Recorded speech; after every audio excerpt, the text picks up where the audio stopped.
Ranger.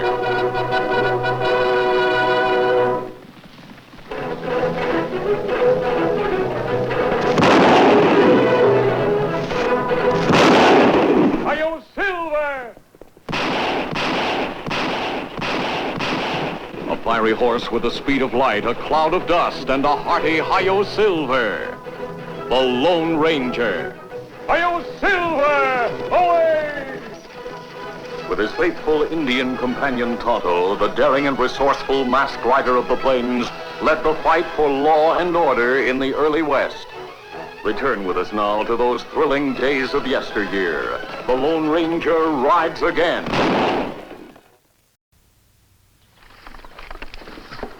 $3,000 reward. The above reward will be paid by the Board of County Commissioners for information leading to the capture of the person responsible for the murder of Sheriff Richard Lee. Signed, Mrs. Richard Lee, Sheriff. Woman sheriff, Kemo Sabe? We never hear of that before. Some time ago, the Wyoming legislature passed a law giving the women right here to vote and hold office. That may be a good idea. It is good, Tonto. Someday every woman in the United States will have the same right. You think her elected to office after her husband killed? Perhaps. Or the governor may have appointed her to fill out her husband's unexpired term. That'd be a hard job for a woman. You know, Tonto, I think it might be wise for us to go to Gunstock after all. The sun will be down soon and... What is it, Silver? Hold it right there, mister. You're covered. Well, what do you know about this? All right, lower your hands slow and drop your guns. You're making a mistake, Deputy. If you let me explain... You try explaining to the ranchers you and your outlaw pals have robbed. Or to that Wells Fargo driver you shot this morning. You've been riding mighty high since Dick Lee was killed, but it's all over now. I take it that Mrs. Lee hasn't had much success in dealing with the outlaws in this territory. Success? A woman sheriff? You not like idea of woman in that job? Nobody in Gunstock likes the idea. And yet you obviously consented to work under her. I was deputy to her husband for 5 years. And when he was murdered, she asked me to stay on a while. But a sheriff's office is no place for frills and ribbons. A woman belongs in her own home with her own man and her own children. Especially a woman as pretty as... As pretty as Mrs. Lee? We've wasted enough time. Now you start walking toward town. And remember, I'm riding right behind you. I told you, start walking. Yeah, whatever you say, Deputy.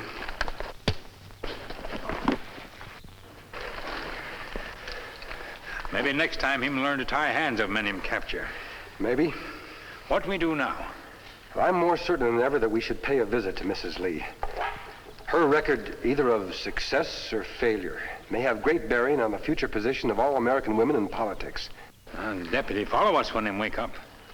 Yes, we don't want him interfering with our plans.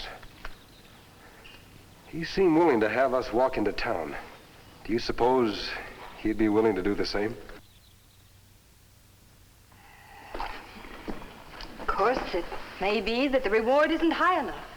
Perhaps we should... I wonder if you realize what this job has been doing to you lately. You're wearing yourself out trying to find those devils who killed your husband. I've got to find them, Mr. Harrison. I want to see them punished. I want that more than anything else in the world.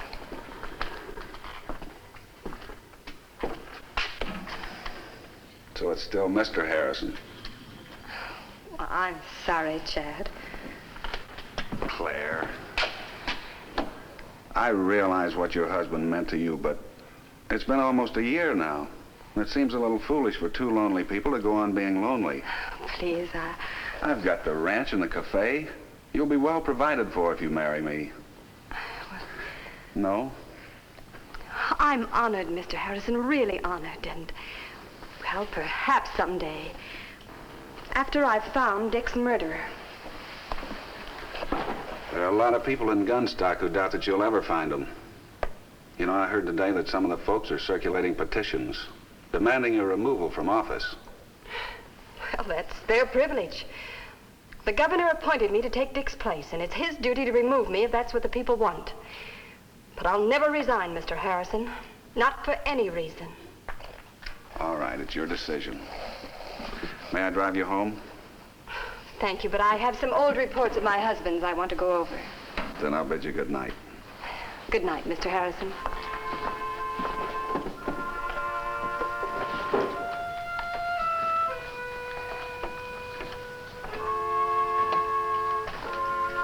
Mrs. Lee, don't be frightened. I'm a friend. Bill! Bill! If you're calling for your deputy, I think you should know that he won't be back for some time yet. If you've killed him, I haven't killed him. An Indian friend and I met him this afternoon. He accused us of being outlaws and tried to bring us in. Well, if you were able to get away then, why are you here now? Because I wish to talk to you alone. That's why I waited until your guest had left. I don't understand. You wear a mask and yet... Perhaps this will help identify me. Silver bullet. My husband once told me about a man who wore a mask and carried silver bullets like this. He said that man helped him to capture a murderer by the name of Ridgway. The murderer's name was Roswell. Yes, Roswell. So you're the Lone Ranger. That's right, ma'am.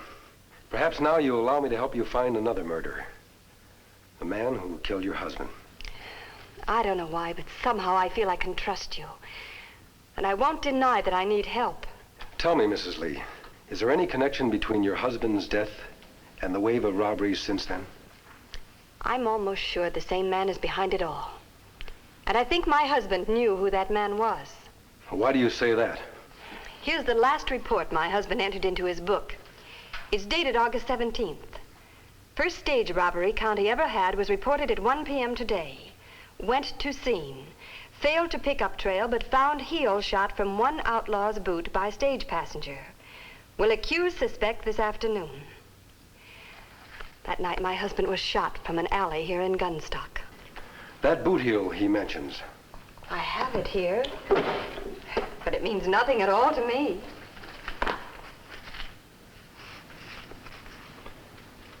That's curious. Mrs. Lee, do you know any Indians around here working as cowboys who wear boots? I've never noticed. Look here. See how even the wear is? Yes. Well, nearly all white men, when they walk, hit the ground with the back edge of their boot heel. That part shows the most wear. Indians, on the other hand, walk with their toes pointed in.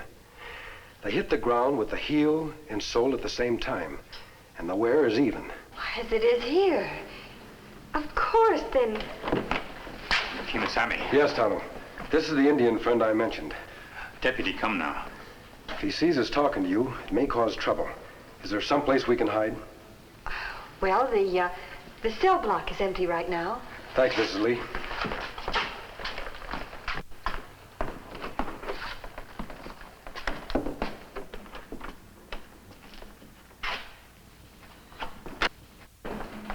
Well, where have you been? It's a good question. I happened to stumble across an Indian and masked man on the Powder River Trail. Masked man got the jump on me, and when they came to, my horse was gone.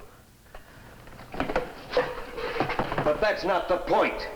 If I'd had any help, he wouldn't have gotten away from me in the first place. You had a 10-man posse when you went after those men who robbed the stage this morning? I had 2 bartenders, 1 barber, and 7 bums off the street. Well, I've tried to get more full-time deputies. Full-time deputies? There's not a man in this town outside myself crazy enough to work for a female sheriff. No? Then maybe you'd like to resign, too. You haven't been much help lately. Oh, now look! No, you look. Do you see this heel? After nearly a year, I finally learned that it probably came from the boot worn by an Indian. You were supposed to have had some experience in these matters. Experience? You're the sheriff, not me. I didn't like the idea when you were appointed, and I don't like it now. You're through, Bill. Through? Your gun and gun belt are county property. Now, wait. Leave them here with your badge.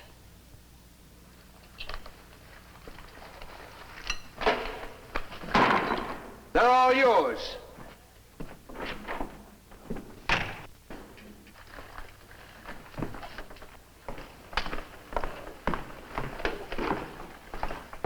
I'm sorry the deputy felt that way. That's all right. I don't need him. But what do we do now? First of all, I think we'd better keep an eye on the deputy. If he spreads word around town that he's been fired, it might occur to the leader of the gang, whoever he is, that a sheriff's deputy might be a good person to do business with. Me keep eye on him, Kemo Sabe. Good. Also, try to find out if there are any Indian cowboys working in the neighborhood. I'll make camp in the grove of trees south of town. We'll meet later. I'll contact you sometime tonight. All right. Good night, Mrs. Lee. Good night.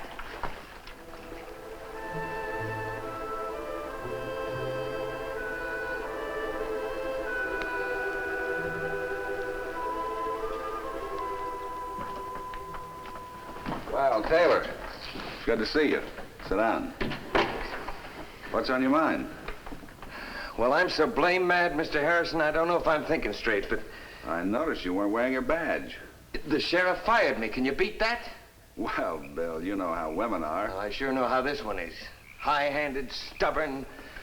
Bill, I don't understand what all this has to do with me. Well, it's like this, sir.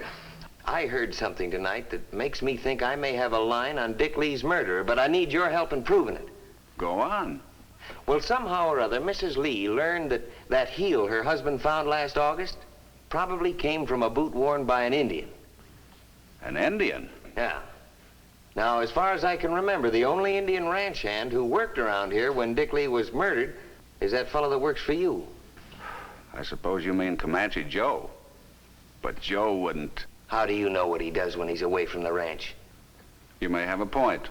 And you want to question him, is that it? That's it. I'd give my right arm, Mr. Harrison, to break that gang up by myself. Have you mentioned your ideas about Joe to anyone else? Well, not a soul. I wanted to talk to him first. But there are other Indians around here. Yeah, I know that. I ran into one this afternoon. He was with a masked man who rode a white stallion. I'm dead sure they're part of the outfit. Now... Wait a minute. You saw a masked man and an Indian? Yeah? Do you remember anything else about him? Well, the masked man called his horse Silver, I think. Why, do you know him, Mr. Harrison? Oh, no, I don't know him. Look, Bill, I'm glad you came to me about Comanche Joe. And I think you should question him. Suppose you ride out to the ranch tomorrow afternoon about 5:30. I'll see that Joe's there. I knew you'd help me. Anytime.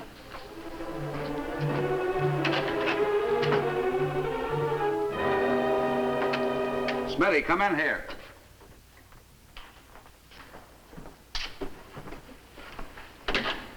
You want me? We're in trouble. Claire knows that that boot heel Lee found belonged to an Indian.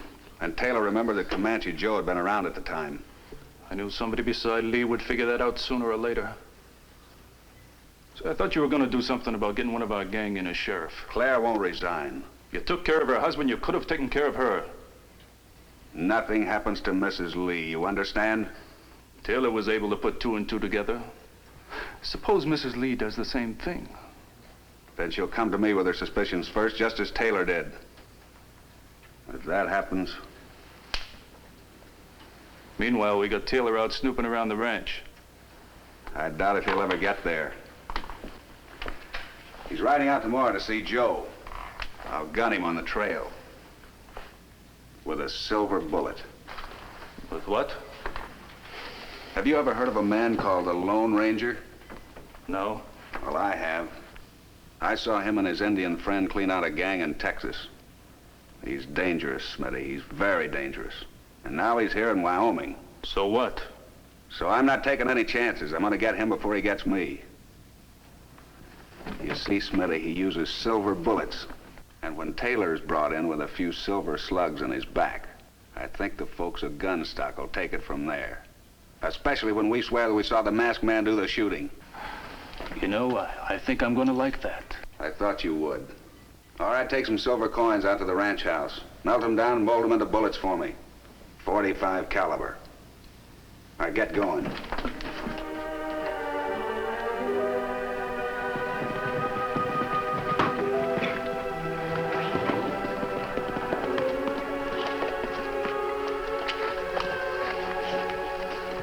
Well, Tonto, what did you learn? Me follow deputy till him go home, Kemo Sabe. Him talk to only one man in town. Cafe and ranch owner named Harrison. Did you hear what was said? Deputy say him want to talk to Indian cowboy who work on Harrison Ranch. Fellow named Comanche Joe. Him only ranch hand around here when Sheriff Lee killed. I see. Harrison tell deputy to come to ranch tomorrow afternoon at 5:30. Comanche Joe be there then. Strange that Harrison never suspected that one of his ranch hands was working with a gang. Tomorrow afternoon, Tonto, you and I'll be at the Harrison Ranch.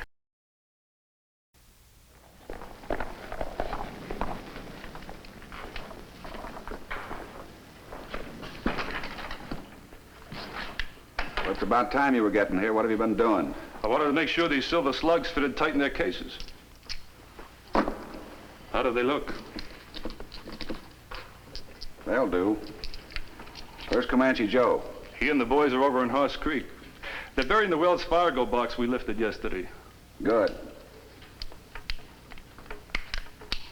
Well, I'm all set.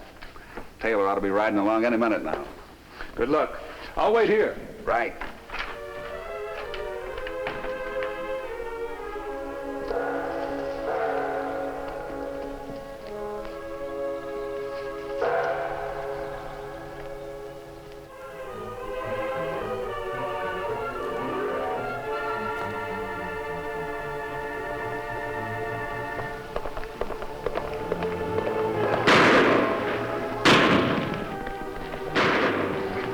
Hurry, Tonto.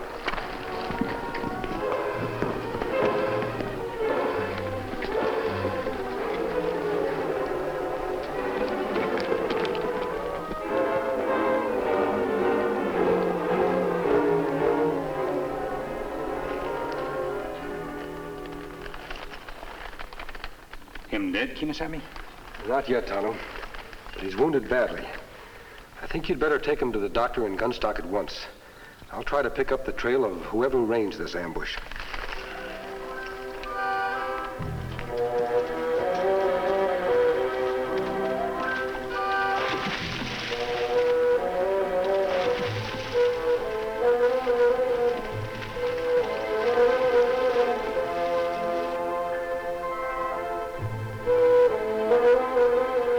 You'd better not spend any more time looking for the trail, big fellow.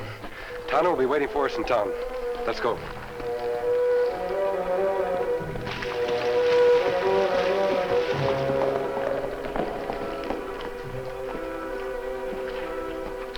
Kemo Sabe, you get away. Tonto, what? Keep your hands away from your gun. Mrs. Lee, I don't understand. No? Go inside. Hurry up.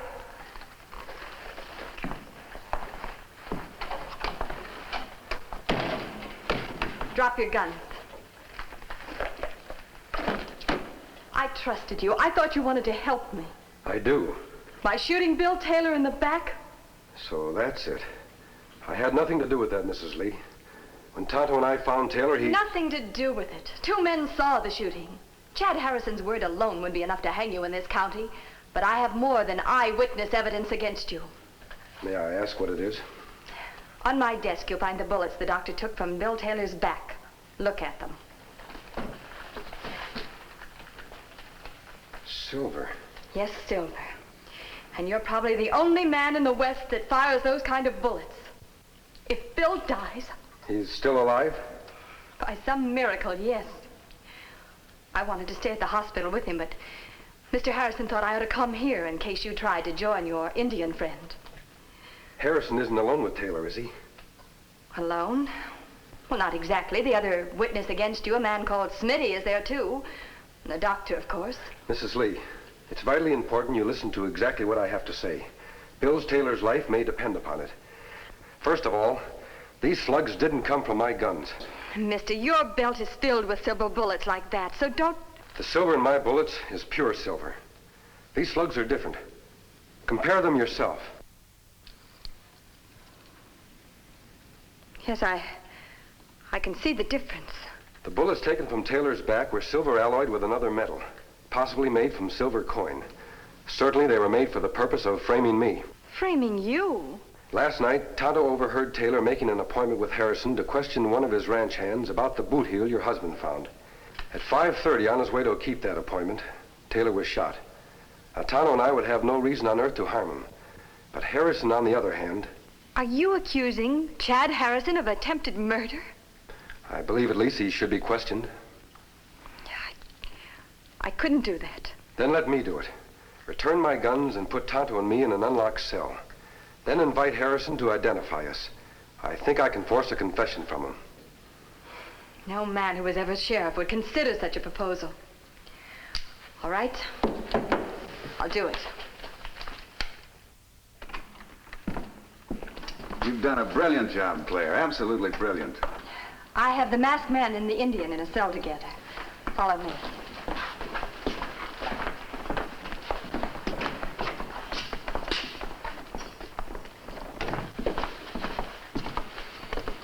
Well, you've let him keep his mask on.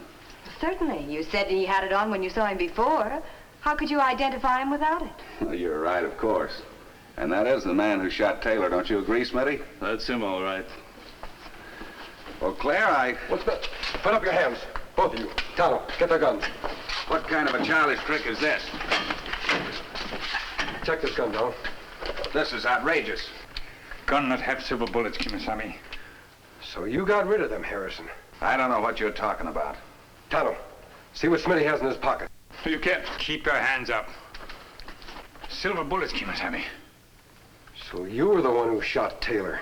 Nobody's railroading me for this. Shut up, Smitty. You've said enough. Don't be a stupid idiot all your life. Stupid, am I?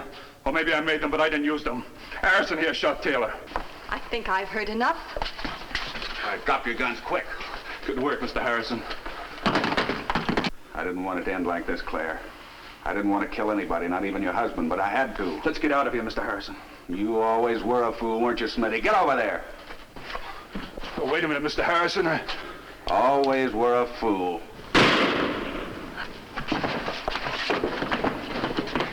Tonto, take care of the wounded man. Stand still, you devil.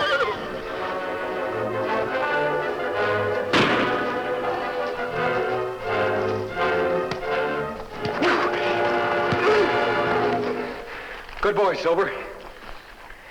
All right, Harrison, on your feet. So that's how it all ended, Bill. Comanche Joe and the entire Harrison gang were picked up. Smitty's confession implicated them all. And the stolen money that was buried at Horse Creek has been recovered. Well, you sure did a fine job, mister. I only wish I hadn't gotten your way so much. You were only trying to do your duty, Bill. No man can be blamed for that.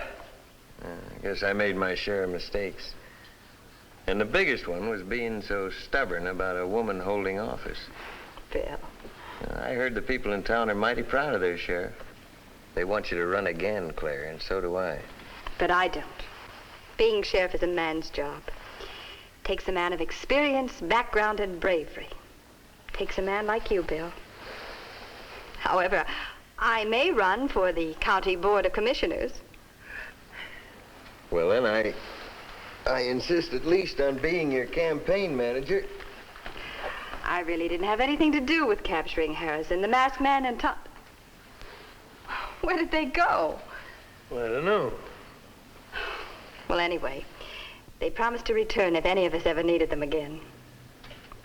I wonder who that masked man was. Don't you know? Harrison did. It's the Lone Ranger.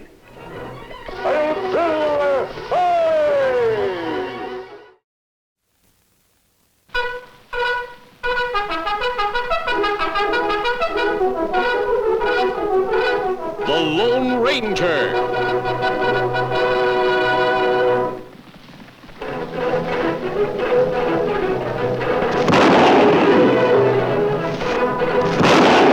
Hi-yo, Silver!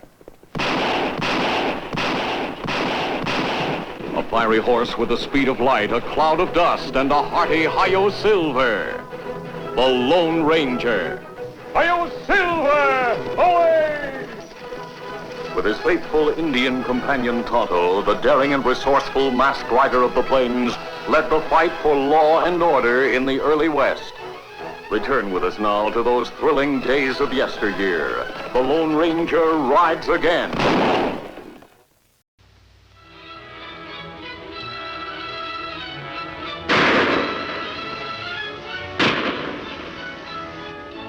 pretty good, huh, Grandpa? Yeah. But when I was your age, I could do that with both eyes shut and a riding lickety-split. Guess there weren't many outlaws like you in these parts, huh, Grandpa? No, guess not. They just wasn't put together like I was. 1 part corn liquor and 3 parts dynamite. And if I hadn't got shut up in Brewster City, I'd still be on the top of the heap. Maybe in California by now. I asked you to milk the cow an hour ago. Sorry, Mom. I don't like to nag, son, but I can't do everything myself. All right. Before you go, let me have that gun. Yes, ma'am. Yeah, I better take that. It's empty now, but you being a woman, you're still liable to hurt yourself. Dad, we've been living here with you on the farm now for 6 months, and we're grateful to you for helping us out. But why can't you leave the boy alone? Stop putting a gun in his hand. What's wrong with teaching a young one to shoot straight? You're not just teaching him to shoot straight. You're filling him full of wild tales, egging him on to a life of crime. Adventure. I don't care what you call it. It's still crime. Leave him alone. Leave him alone. Leave him alone. That's all I hear from morning till night. Haven't you got any other topic of conversation? Shelby's all I think about. All I worry about. I don't want him to be like you, loafing all the time, getting a lot of crazy ideas. Why don't you help him develop a sense of responsibility? Who to? A bunch of pigs and chickens? Trouble with you, Elizabeth, is you haven't got any imagination. You're just like that woman I married. That's why my son turned out to be a jellyfish. Well, it's going to be different with him.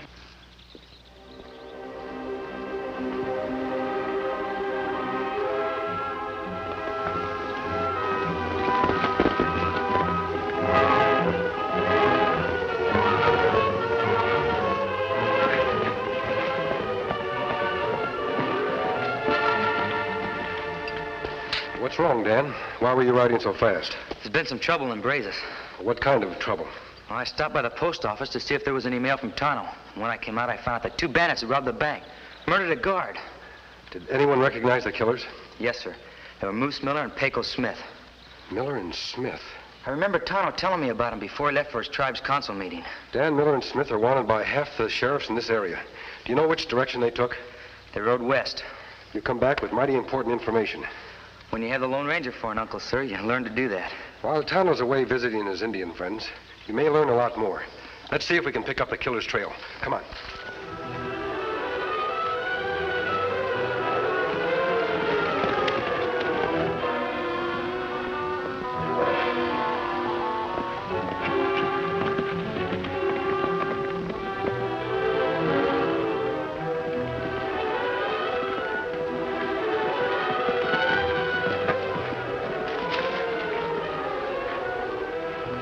Stopping for? Don't tell me the great Moose Miller's lost. The Haskell farm must be around here someplace. Suppose this Haskell character won't hide us out. He will. I think it's down this way. Come on.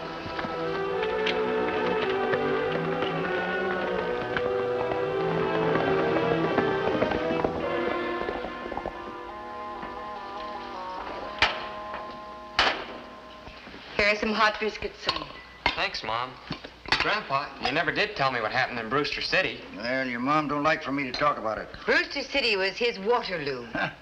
If that means you gopher I was working with have been smart, we'd have got away without a scratch. If the law hadn't caught you in Brewster City, you'd have been caught somewhere else. You're wrong, woman. By now I'd be in California, living off the fat of the golden land. What were you after in Brewster City? Oh, about 5,000 in gold. Gosh. Oh, it wasn't just the money I was after, boy. It was excitement. Yeah, I know. Never had any excitement. Grew up in this self-same farm just like you, milking the cows, feeding the pigs. But always looking off to the hills. And never seeing what was on the t'other side. Just plumb tied me up in knots. But one day I joined up with a bunch of hustlers. Ornery pack that ever rode out of Texas. And from that day, boy, the world was my oyster until... I bet. Shelby, you haven't finished your supper. Can't, Mom. I'm in a hurry. I thought you were going to do your schoolwork tonight. Not tonight, Mom. Shelby, I hope you're not going into town to meet those Ashley boys. Please, Mom, don't start that again. I've told you how I feel about Tom Ashley. You know the kind of reputation he has. Excuse me, Mom. I'm in a hurry. Shelby! Oh, lay off the kid.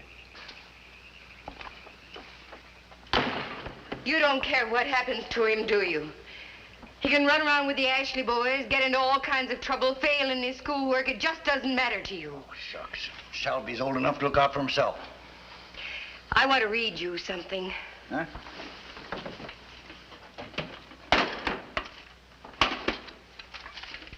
What is it? A theme Shelby wrote when he was in the 5th grade. It's called The Most Important Man in the Whole World. Listen. My grandpa is the most important man in the whole world. He's not afraid of anybody. He is big and strong and honest, like George Washington, who was our first president. When I grow up, I want to be like him, so he will be proud of me. Shelby's always wanted you to be proud of him, ever since he was a little boy. I thought his devotion to you would do something to you inside. Would turn you into something he could look up to and admire. But I was wrong.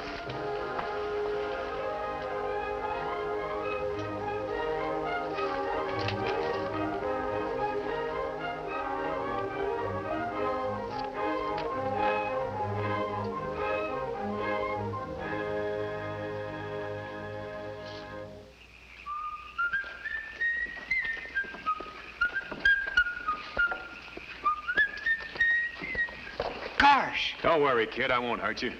Know anybody in these parts by the name of Haskell? Sure, that's my name. I'll bet you're looking for my grandpa, Jim Haskell. Haskell's your grandpa? How about that, Pecos? Haskell's the kid's grandpa. Time we had some luck. Will you take us to the old man? Sure, I'd be glad to. You two fellas in some kind of trouble? Don't ask questions, kid. Just do what I say. All right, but you needn't get sore. If you're in trouble, you can count on Grandpa. Me too.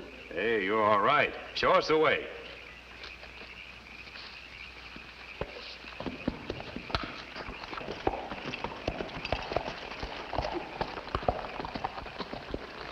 The ground is getting mighty hard underfoot, sir. Yes, Dan. Looks like we'll lose the trail soon. It seems to go south from here. Did you ever hear of Jim Haskell? Haskell? Yes, I think so. I seem to remember you telling Tonto he was a gun runner and outlaw about 15 years ago. That's right, Dan. He was wounded in the holdup, spent some time in prison, then retired on a farm not far from here. I knew his son. He was a fine man. Do you think the killers went to Haskell for help? And it's possible. We better check that first before we do anything else. I understand Haskell turned over a new leaf, but I may be wrong. Let's go. I'm hungry enough to eat hay. What's taking the old guy so long? Something tells me we shouldn't have come here. All right, pipe down. Here he comes now. Turn that light down. My daughter-in-law ever finds out you're here, she'll raise the roof. Bring you some grub. Thanks. I told you you could count on Grandpa. Me too. Ham and apple cider. Here, Pecos, I'll pour it for you. There's plenty more in the house. Hey, Moose, the kid's all right. Grub sure is good. Yeah, my mom's a swell cook. But you don't like strangers, is that it, kid? No woman likes stranger folk hanging around. That all you want? Just the grub? We was figuring on sticking around for a day or two. Sure, that's all right, isn't it, Grandpa? I don't know. Don't have to worry. There's a loft. We'll keep out of sight. What about them horses? I'll take him around back of the barn. Mom will never see him. I don't know. I want to have a talk with these fellas, Shelby. You get on the outside. What do you want to get rid of me for? I'll let the kid stay. Do as I say, son. Take care of the horses. Oh, all right. Now, just what kind of trouble are you fellas in? What's the matter, Haskell? You getting nervous in your old age? No, but when I give bed and board to a couple of flea-bitten range folks, I like to know what I'm letting myself in for. How about letting yourself in for some of this? Gee whitters. You must have stuck up a bank. He may be old and nervous, but he isn't stupid. Let us stay here for a day or two, and I'll double this when we leave. Then it was a bank, huh? Over to Brazos. We plugged a guard. Keep your mouth shut, Pecos. Oh, what do you say, Haskell? Yeah, take back your money. What's the matter? Don't you like the smell of this stuff anymore? Oh, sure. But I don't want to be paid for doing a favor for a couple of fellas. Just make yourselves to hum.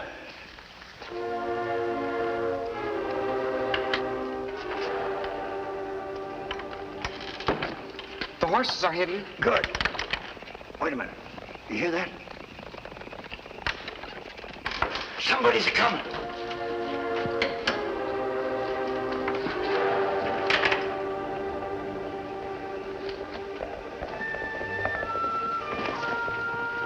Put up your hands, mister. And you too.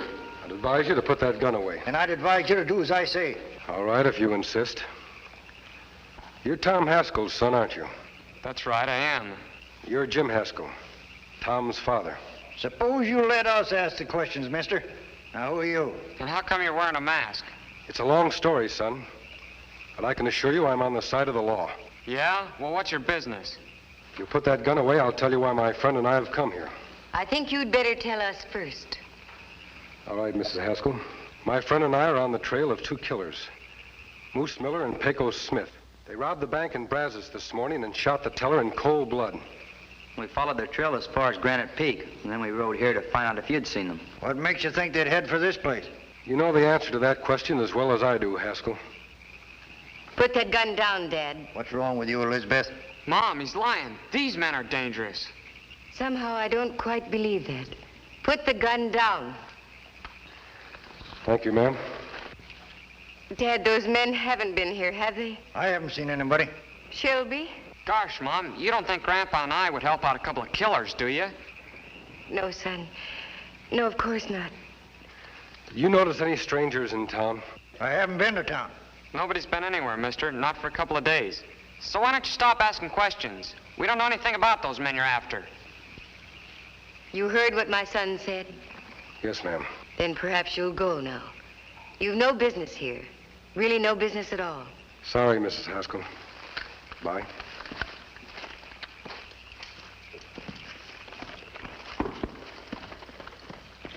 Dad, Shelby, tell me the truth. Those men haven't been here, have they? Gosh, Mom, how many times do we have to tell you?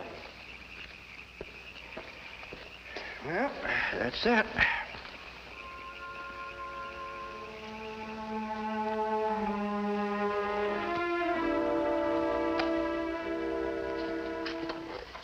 It's not safe to hide the money here any longer. We've had trouble with that masked man before. I don't like this. What are you worrying about? They're both gone. Or maybe you think they're coming back. Either that, or if they spread the word they trail us to Granite Peak, we'll have a dozen posses on our backs. Go after them, Pecos. Me? Go after them alone? You heard me. Why don't we both go? Because I don't trust the old man any longer. Not after the way he refused our money. You figure he's thinking about turning us over to the law? I don't know. But as long as we're holed up here, I want to keep an eye on him. Now get going.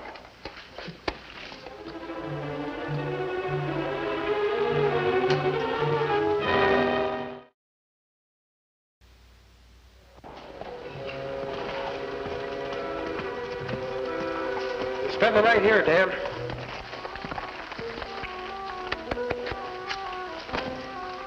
You know, sir, the boy said nobody had come or gone for 2 days, but he seemed mighty nervous while we were talking to him.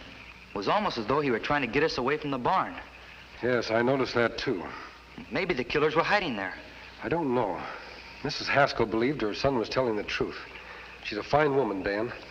I only hope we can catch the crooks without involving the boy. I hope so too, sir. But what if the boy is like his grandfather? And what if he lied? The crooks can't slip through our fingers. I know this territory. This trail is their only avenue of escape. We'll take turns standing guard just in case they leave the farm.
Consider yourself lucky that I didn't. Where's your partner? He must still be at the Haskell farm. All right, Dan, get some rope and we'll tie him up. Then we'll ride to the Haskell farm and get Moose Miller. Right.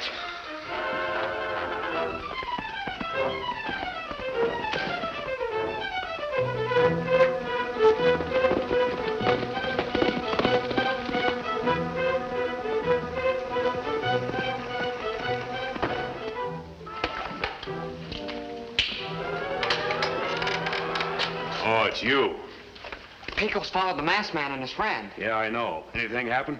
The masked man took him prisoner, and now he's coming to get you. I gotta get out of here. Moose, Yeah, kid, what do you want? now that Pecos can't be your partner anymore, maybe you can use a new one. You? Don't make me laugh. That's your first pair of long pants. I'm the best shot in White River County. Ask Grandpa. And I've been riding since I was knee-high. You sound like a natural, all right. Look me up in California in 5 or 6 years. California? Gosh, is that where you're heading? That's where gold is easy pickings. You better take me along, Moose. Otherwise, you don't stand much chance getting there. No? How come? There's only one trail out of town, the way you rode in. The same way the masked man's coming back. I'll find the trail later on. Right now, I'm covering ground. That's just it, Moose. There's no ground to cover. What do you mean?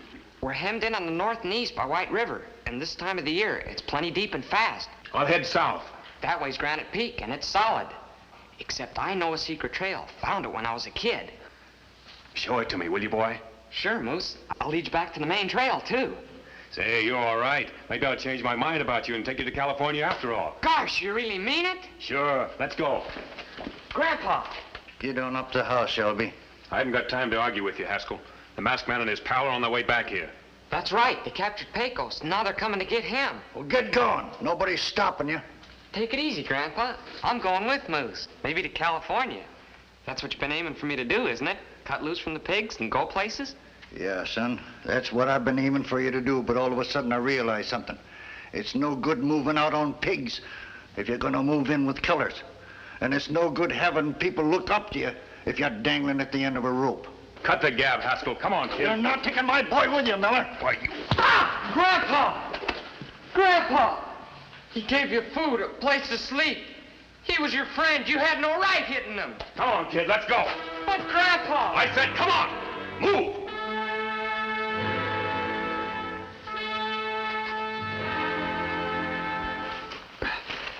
All right, get going. Get on your horse. Hurry up.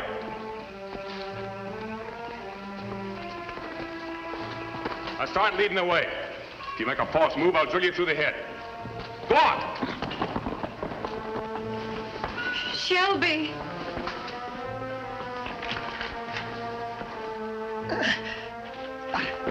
Shelby. Shelby!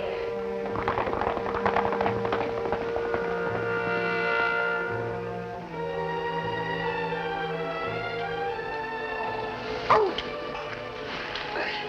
Dad, you're hurt. I'm all right. Where did Shelby go? Dad, answer me. With Moose Miller. Moose Miller. We lied to you, Elizabeth. Them killers was here. The masked man caught one of them, and now Shelby's gone off with the other one, Miller. Oh, Dad! Oh, it's all my fault, filling his head full of ideas. I'm going to town and get the sheriff. It's the masked man and his friend. Thank heaven you're here. Moose Miller just left and took my boy with him. They're heading south to Granite Peak. If you hurry, maybe you can catch up with them. Please, please go after them. Don't worry, Mrs. Haskell. We'll bring your boy back to you safe and sound. Jim, keep your eye on this man.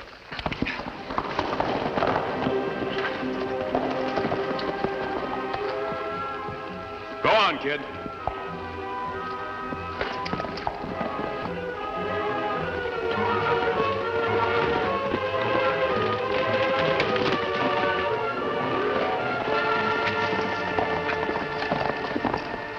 Catching up. I hear hoofbeats. I'll go that way, Dan. You head him off the other way so we can box him in.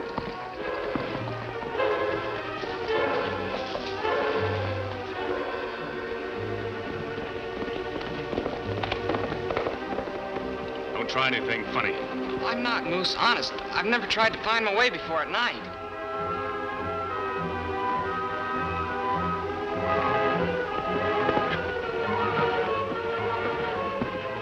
Somebody's coming. Quick, over there.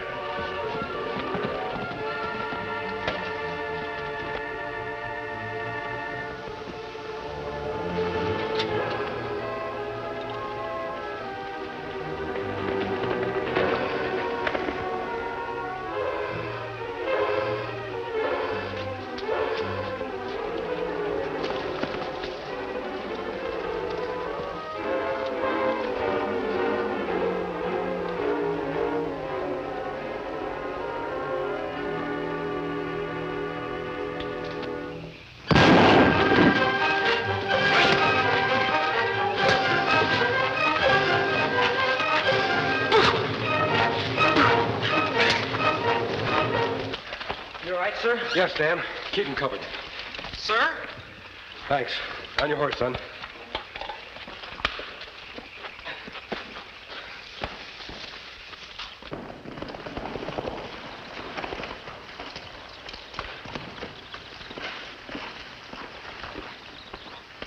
Everything is under control, Mrs. Haskell. The sheriff has the 2 killers under lock and key. The bank is sending a courier to pick up the stolen money. You sure you haven't overlooked something, mister? I'm not so sure. You don't have to worry about me, mister. Honest. Now, the kind of a grandpa I'm going to be from now on. As Elizabeth said, I was always filling Shelby's head full of wild tales, trying to live my life all over again through him. I didn't stop to think that maybe I might be leading him up the wrong trail. But your coming has taught me a lesson. In fact, it's taught us both a lesson. There's 2 ways for a fellow to look for adventure. By tearing everything down or building everything up. And somehow I like your way best, mister. Because, Look what it's done for us. That's right, son. Adios, my friends.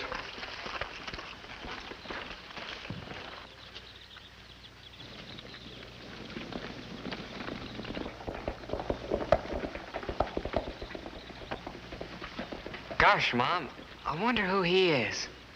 Why, son, he's the Lone Ranger.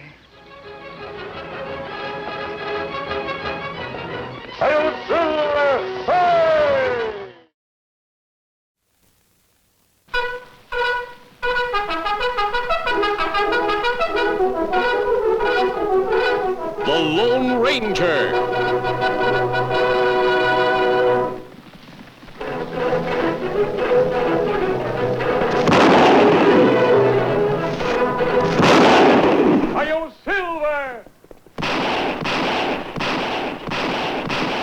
A fiery horse with the speed of light, a cloud of dust, and a hearty Hi-Yo Silver. The Lone Ranger. Hi-Yo Silver! Away! With his faithful Indian companion Tonto, the daring and resourceful masked rider of the plains led the fight for law and order in the early West. Return with us now to those thrilling days of yesteryear. The Lone Ranger rides again.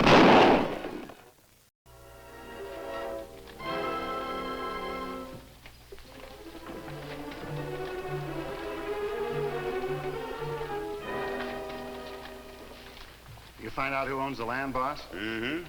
Somebody named John Thorpe. Suppose he'll want to sell. No reason why he won't. Unless somebody tells him he's sitting on a fortune in copper. And I sure don't plan on telling him.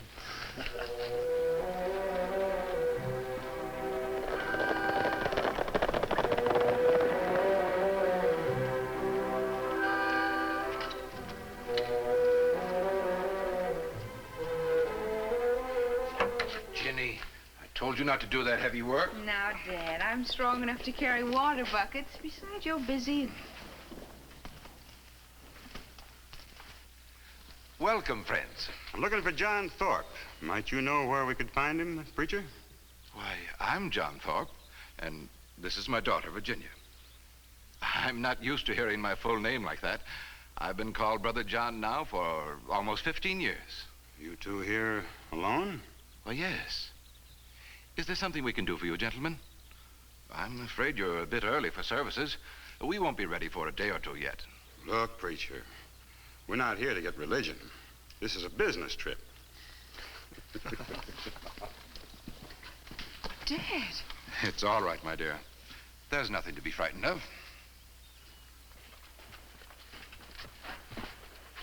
Now then, gentlemen, you said something about business?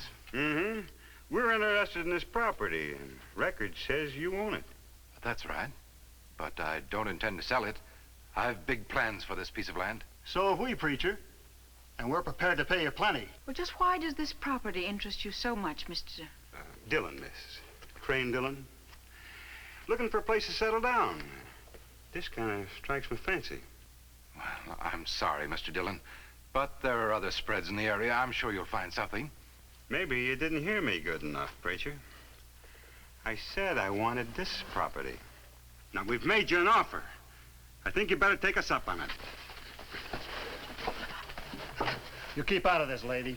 Maybe you've let my calling sway you, Mr. Dillon. I preach against violence, but sometimes it seems necessary. Now get out of here. All right, get him up. Hang on to him. Now, brother, I'm going to preach you a little sermon, just to teach you I mean what I say. Let him alone. The masked man. Hello, Brother John. Who are these men? Not close friends, obviously, as you can see. Thank you, friend, for your interruption. Look, mister, whoever you are, maybe we could make a deal. The only deal we're going to make is a trip to the sheriff's office. No, my friend. Let them go. But, Dad. Never mind, Ginny. I think Mr. Dillon deserves another chance. Perhaps he's learned his lesson. You're getting a break, Dillon. One I'm not sure you deserve. Now, you'd better leave.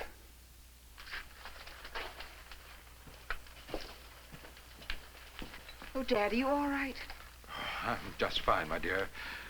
Thanks to our masked friend. Yes, you certainly did show up just at the right time. But what brings you here? Miss Thorpe, I heard your father bought this property. Brother John, I haven't seen you since you established the missionary school on the reservation. I wanted to see how plans were going. Fine, my friend, just fine. However, it will be some time before my plans are fully realized. It will take a lot of money and hard work. Of course. What did Dillon and his friends want here? This property. They must have wanted it badly. Perhaps. But that's over now. Tell me, where is your Indian friend, Tonto? It's unusual to see you without him. He's in Trail City getting some supplies. I'm to meet him at our campsite later. Will you be in this area long, sir? Perhaps, Miss Thorpe, if I'm needed.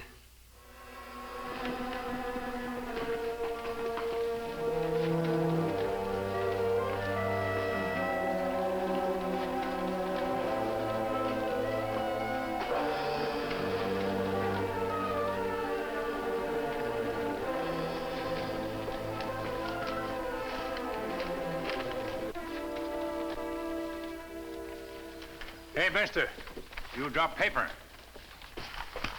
Out of my way, Indian. Thank you, my friend. Are you all right? Me all right. Seems to me you're making a mistake, mister.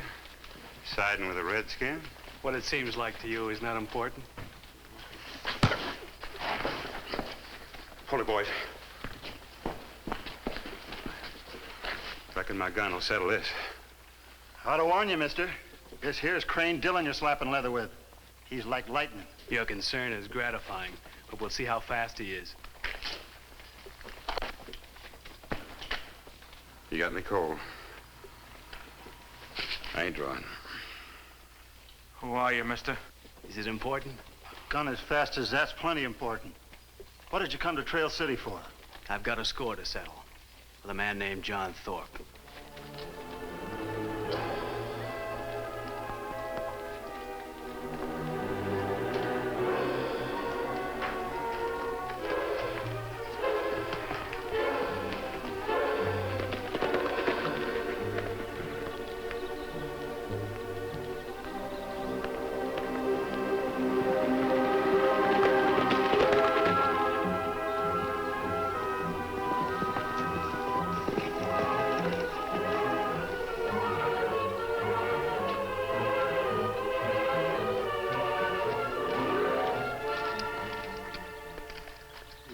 Tonto. What's wrong? Trouble, Kemo Sabe. Gunfighter come to Trail City. Say him have scored a settle with John Thorpe. John Thorpe? You mean Brother John? Him drop paper, me see. Paper say him name William Hubbard. Finished medical school in East. A diploma? You mean this man's a doctor? Now, that's right. I wonder why a man who took the doctor's oath to save a human life is prepared to turn killer. And why is he after a peaceful man like Brother John? Me wonder the same thing, Kemo Sabe. That's why me ride fast. You go see, Doctor? Yes, Tonto. I'll see him tonight, when my mask won't be seen in Trail City. Now, that's good.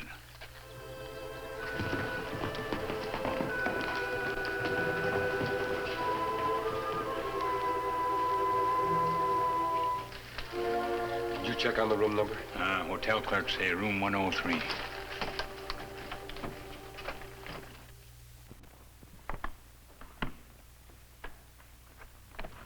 Keep your hands up, both of you. We come in peace, Doctor.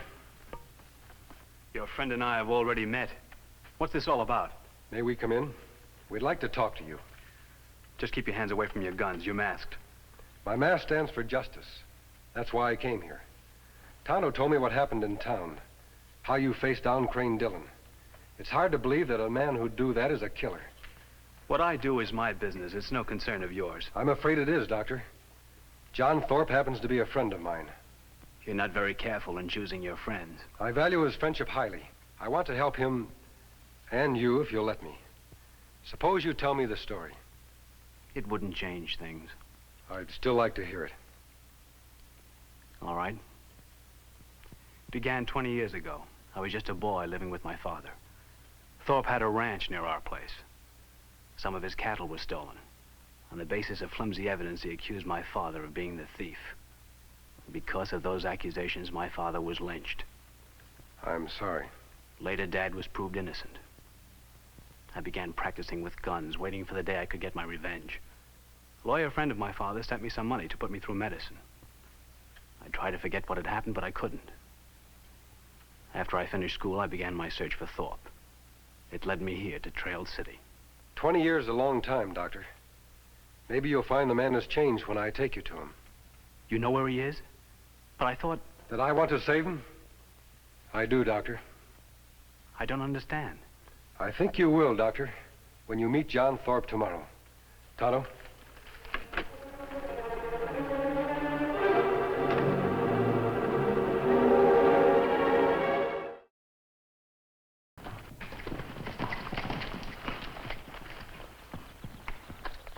Why are we stopping here? This looks like some kind of a church. That's right, it is. I promised the preacher here I'd make a donation for a project he's planning. All right, but can you hurry it? I'd like to get on to a meeting with Thorpe. Certainly. Why don't you come in with us, Doctor? Possibly you'd like to make a donation yourself. The project is very worthwhile.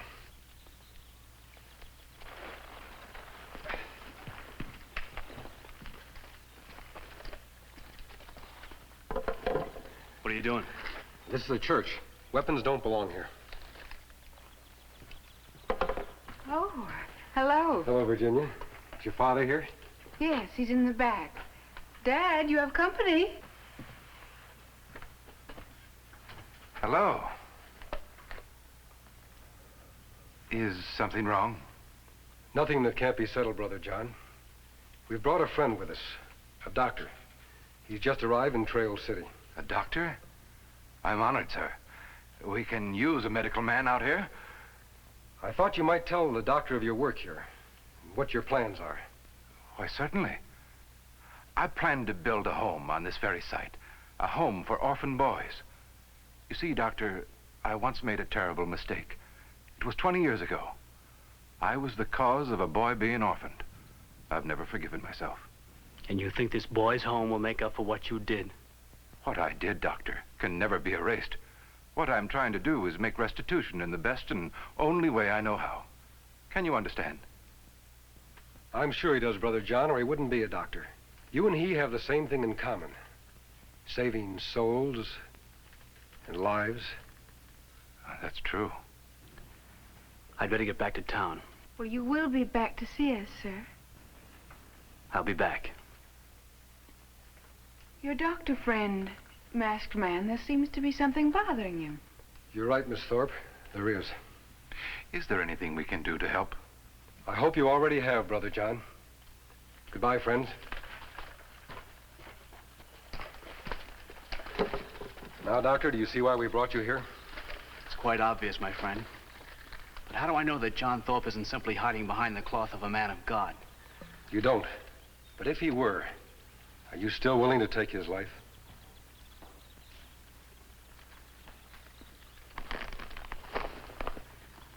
He took my father's.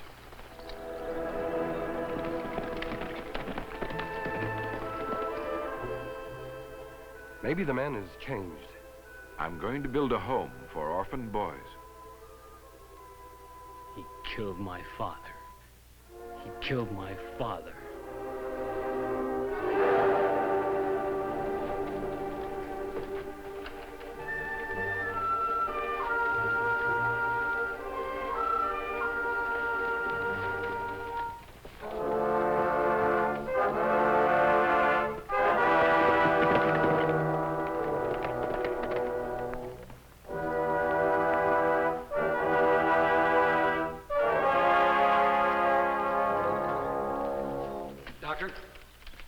What are you doing here? I've been here since you left. You came to see Brother John? Yes. He's not inside. He and Tonto went to town for supplies. If you have a message for him, I'll be glad to give it to him. I'm afraid the message will have to be delivered personally. You still can't get straight within yourself, can you, Doctor? He killed my father. And he's been sorry for it ever since. Doctor, your medical training is priceless to the West. Could you practice your profession after deliberately violating the doctor's oath by taking a human life? No, I don't suppose I could. And another thing. You've already started to make a reputation for yourself as a fast gun. That may lead to nothing but trouble. What do you mean? I mean there'll always be someone wanting to see how fast you are. To see if they can outdraw William Hubbard. You may be fast, Doctor. But believe me, there's someone always faster. I've practiced with this gun for a long time. I don't intend to be a gunfighter. But I honestly believe there's not a man living who can outdraw or outshoot me. You're wrong, Doctor. You can't outdraw me. And I'm the one you'll have to get past if you attempt to kill Brother John. Look, my friend, my argument is with John Thorpe, not you. This needn't be an argument, but just a game to show you how wrong you can be. A game? Yes, called Texas Draw. All you've got to do is to try to shoot the gun out of your opponent's hand. Are you willing?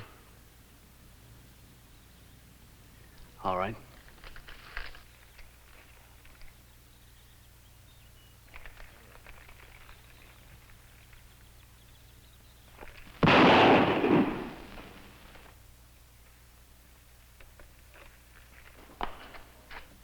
What is it? Nothing serious, Miss Thorpe. Just a game. But one that may help the doctor make a decision.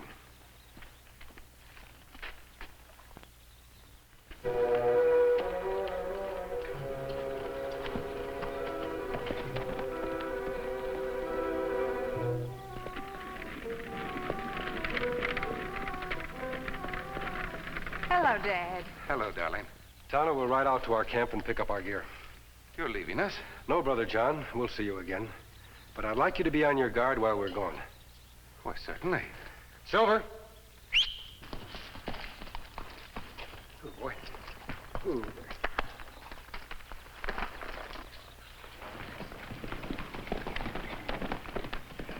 They're leaving now, Dillon.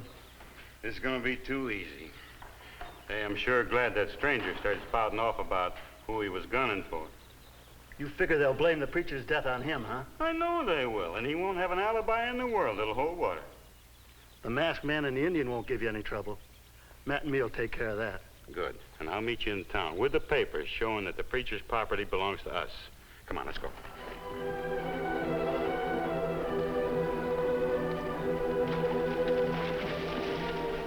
Drink up, big fellow. What is it, Silver? Easy, boy, easy. He senses something, Tonto. Let's look up in the rocks.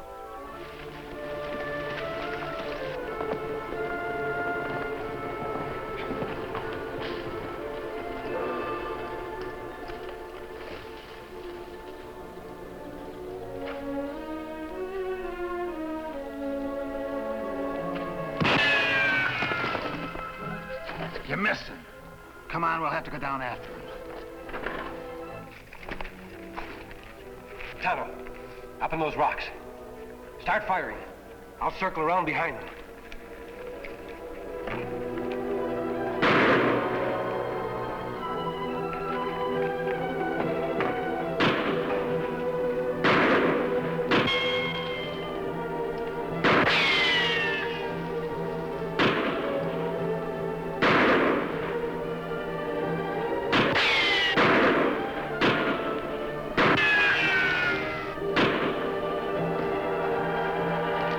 Drop those guns.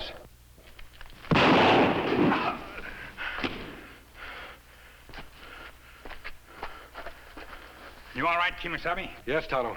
Why you try kill Tonto and friend? Crane Dillon wanted you out of the way. Where's Dillon now? He's out at the preacher's. Why does Dillon want that property? There's copper on it.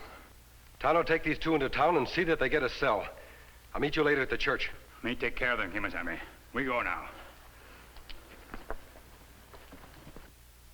You're a stubborn man, preacher, but you're going to sign over that bill of sale or else.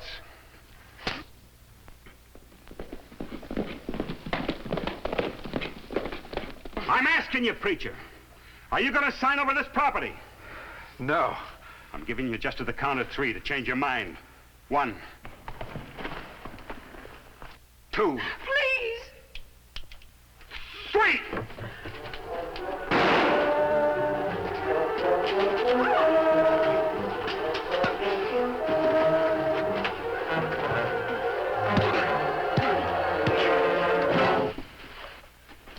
Miss Thorpe. Oh, he's hurt badly. I'll tie Dillon up and then ride into town and get the doctor. Can you get him into your living quarters? Yes.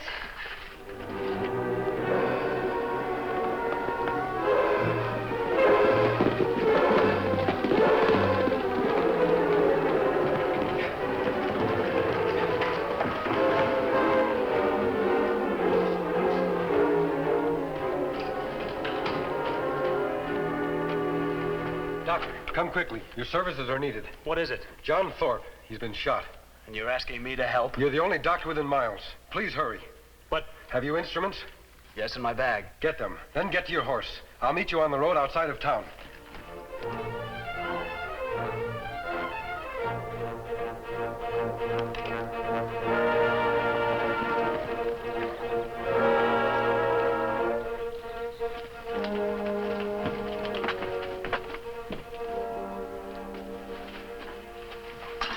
Oh, Doctor, thank goodness you come. Virginia, would you step outside for a moment? I'd like a word with the doctor. Yes, certainly.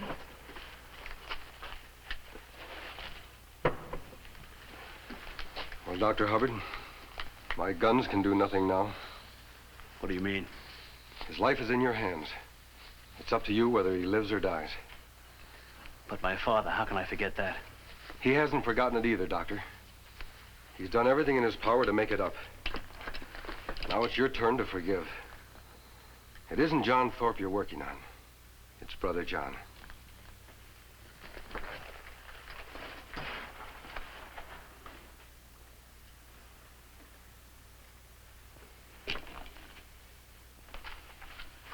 Dr. Hubbard. The masked man told me who you are, why you came here. If you'd like to call another doctor in. Doctor, there's something I want you to know. Since my father made his mistake, I've been raised on one thing. Faith. I have faith in you. You're a doctor. And I think a good one. I'll do my best, miss. Oh, thank you, Doctor. Thank you.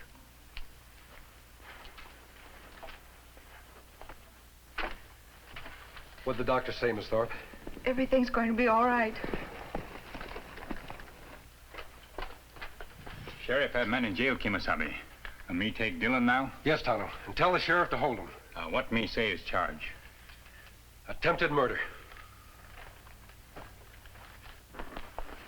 You may come in now. Doctor, before we go in, there's something I want to tell you. The masked man asked me to wait until you were through with Father, because he said you wouldn't want it to affect your decision. Yes? It wasn't a lawyer friend who paid for your medical schooling. It was my father. Your father? He asked the lawyer not to tell you for fear you wouldn't accept the money. What a fool I've been.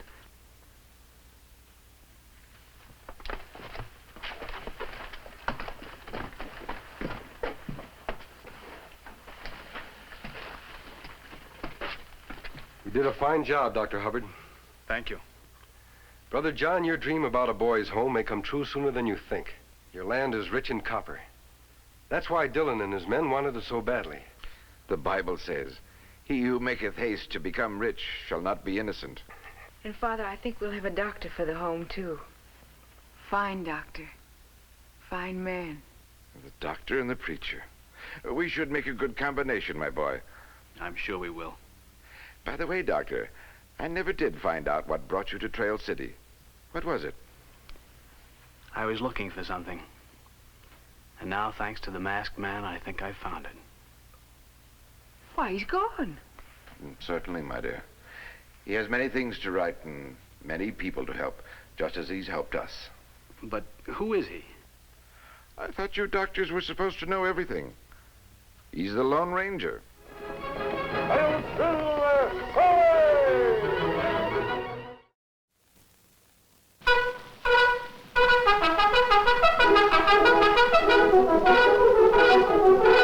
The Lone Ranger.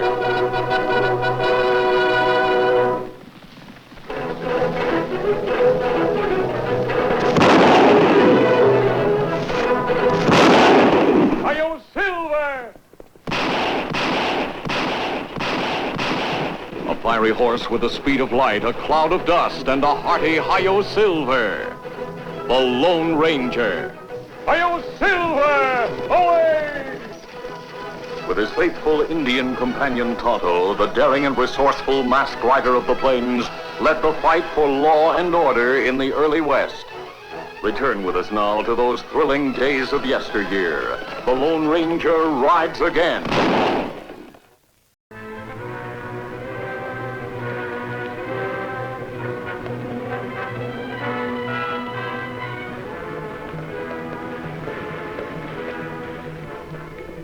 The stage is on its way. It's about time. Yeah, the driver ought to be ashamed of himself.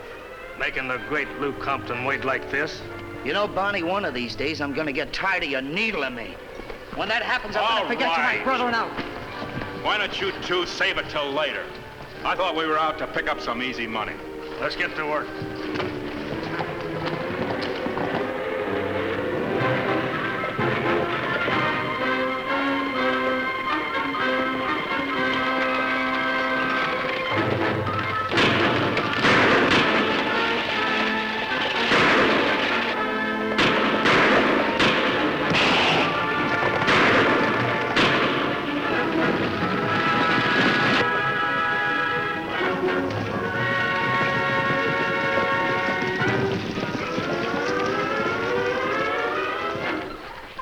More guns up there? No.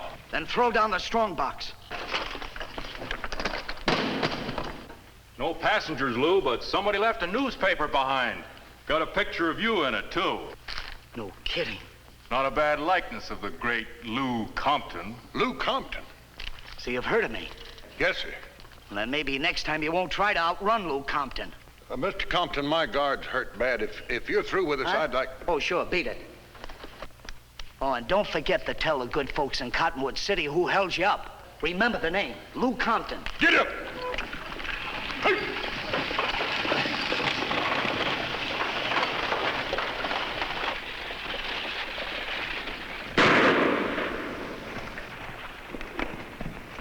Hey, listen to this.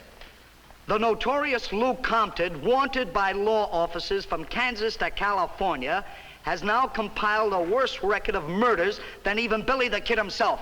How about that? Not a bad haul. Let's get out of here. Now, don't rush us. Maybe that story continues on page 2. And we wouldn't want our hero to miss it. Go ahead, brother. Draw. Come on, let's go. How about that?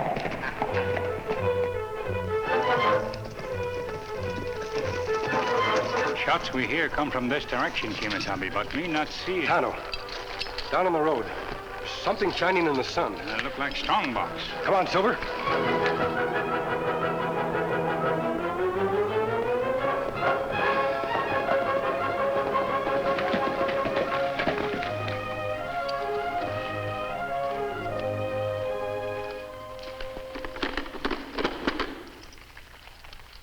Tonto, this lock has been smashed by a bullet. Heavy wheel marks show stagecoach stop here. Also hoof prints of 3 horses. You think Compton gang do this? Seems likely, Tonto. From all reports, the Comptons have taken this territory over completely. Tracks be hard to follow on hard ground beyond road. What we do? I'll follow the tracks as far as I can. You continue on into Cottonwood City. See what you can learn from the sheriff and the stagecoach driver there. We'll meet at camp later. Me savvy.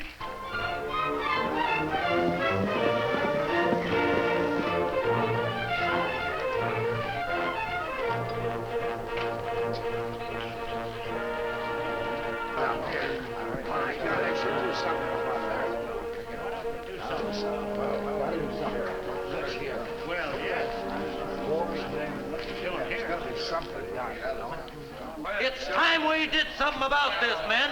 And right now, I'm going to tell you... No, it's all over, folks. It's all over. The guard's been taken to the hospital, and the driver here has given me all the facts. So there's nothing any of you can do about it. Well, there's something I can do about it, Sheriff. I can just move my family out of this territory before we're all murdered in our beds. Now, take it easy. Calm down, will you? I can assure you I'm doing everything in my power to capture the Comptons. But you all know as well as I do that their hideout is in the mountains, on the other side of the county line. I have no authority to go... What do we care where their hideout is? They do all their thieving and their murdering right here. And I don't aim to risk my life and money any longer. He's right, Sheriff. I've been driving stage in this part of the country for more than 5 years. Well, as of now, I'm quitting. And I'm not coming back until Lou Compton and his brothers are behind bars. You're right.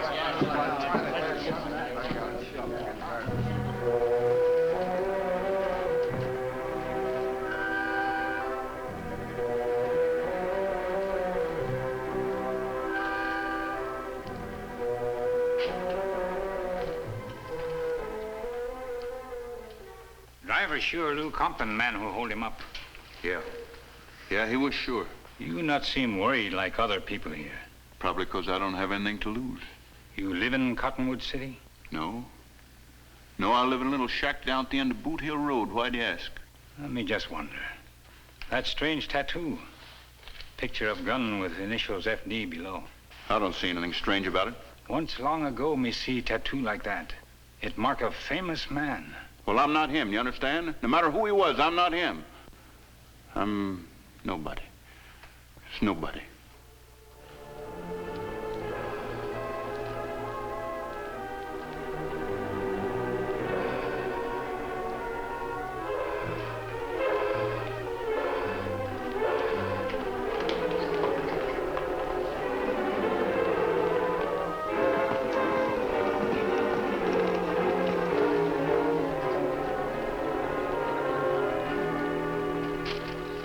Tonto, I hope you had better luck than I did. Maybe, Kemo Sabe.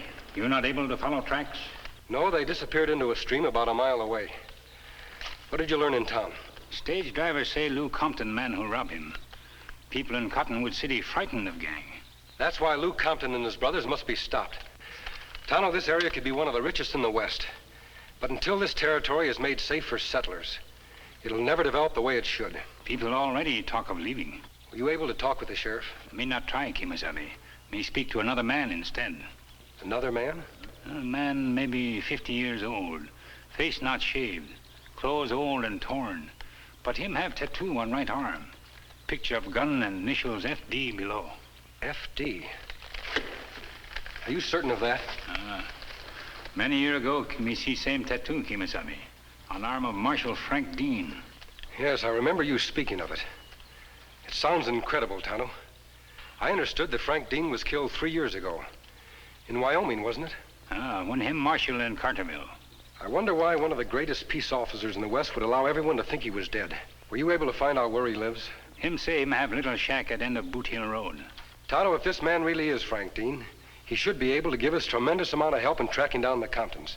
Let's pay him a visit.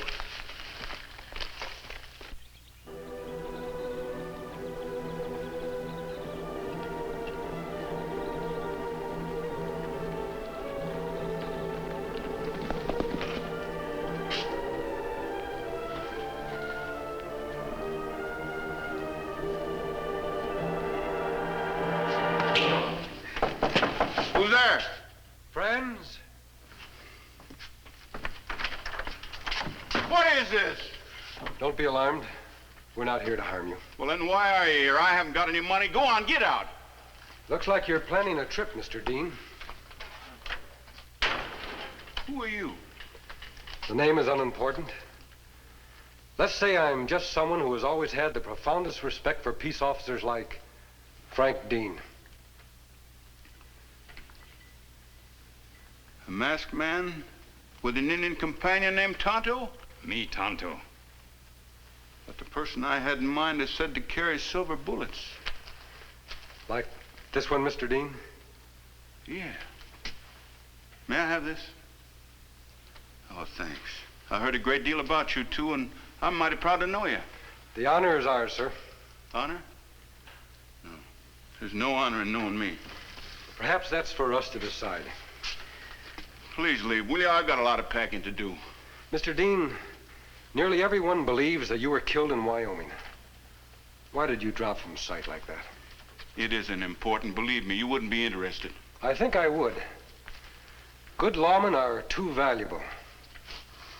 What's valuable about a coward? Can you answer me that? Can you place a value on a marshal who's so frightened of a gun he doesn't even own one anymore? How did it happen, sir? I wonder if there's ever an answer to that question. I was in a gunfight with some cattle thieves. I got shot up pretty bad. I was in hospital about 3 months.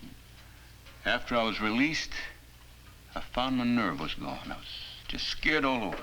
Don't you know, sir, that you aren't the first man to come out of a gunfight with more scars than the ones the bullets made? Oh, I know it in my mind, but not in my heart. Well, there's a story. You've heard it. I'd appreciate it if you'd leave now. Mr. Dean, Tonto and I came here to ask for your cooperation in a very important matter.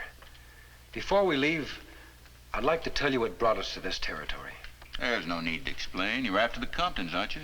That's right. Well, I can't help you. Does that mean you prefer to see the Comptons remain free? No, of course not. That's the kind of man that's ruining the West.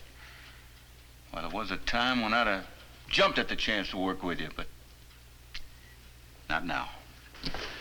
Sheriffs say Comptons have hideout across county line. Why lawmen of that county not take action? It's a new territory. There's very few ranchers living there. I doubt seriously if they've even thought of electing a sheriff. No, sir.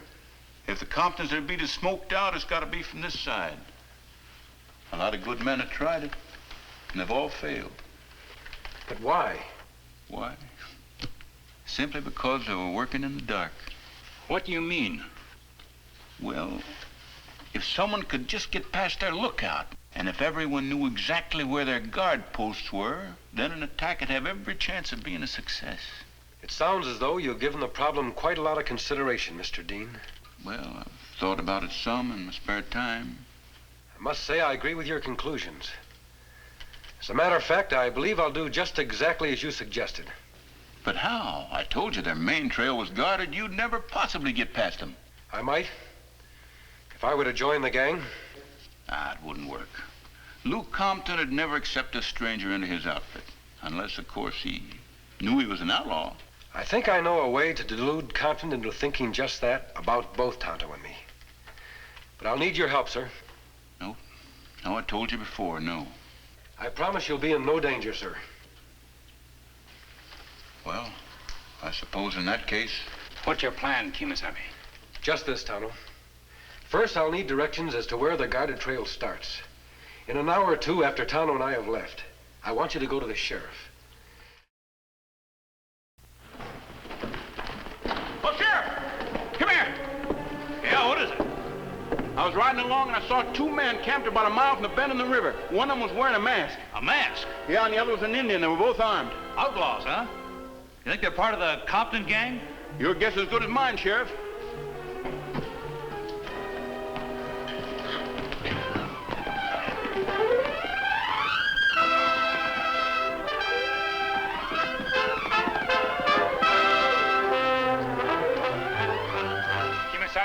Sheriff and Dean, come now. Looks as though Dean has done his job well. Methinks Sheriff see us now. Let's get started. We'll keep just out of range of the sheriff's bullets.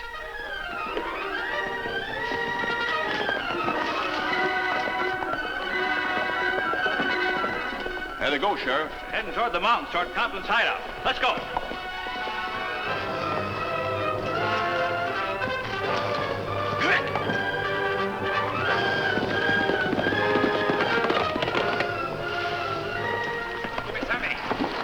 Dean's still with Sheriff. I can't understand it. I told him he could turn back once the sheriff had seen us. Maybe Sheriff asked him to come. Well, the county line isn't far away. Both of them will stop there. Come on, Silver.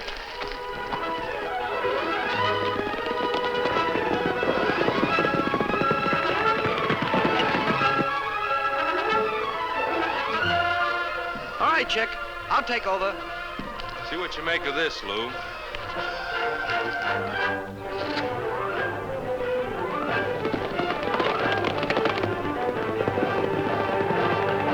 Well, the sheriff's after somebody, all right. A masked man and an Injun. Good-looking horses.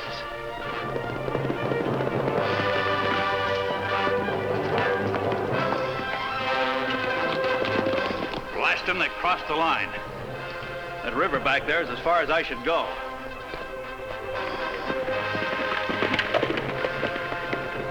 Won't be long before they'll be in the Compton hideout. I don't suppose there's one chance in a million that they'll be turned back. We better wait a minute and find out.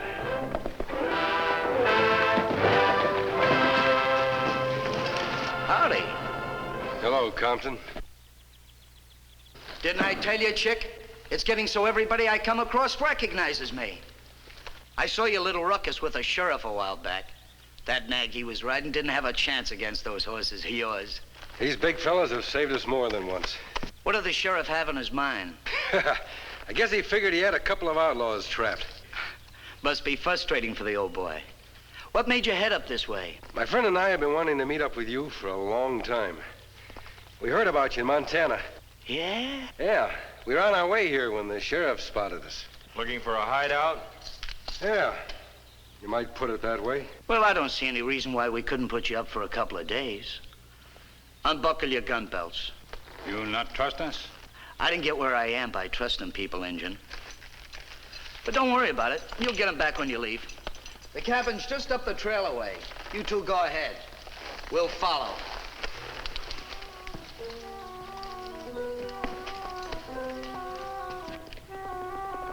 That's no use. They aren't coming back. Well, we did what we could. Might as well forget it. I wonder what's going on up there. What difference does it make? Personally, I hope the Comptons mow them down. Save some work for the law. Well, I'm with you, Sheriff, but it's all the same to you. I'd like to stick around a while. Well, you're over 21. Do what you like. If you're thinking of going up there by yourself, I wouldn't advise it. Wouldn't you?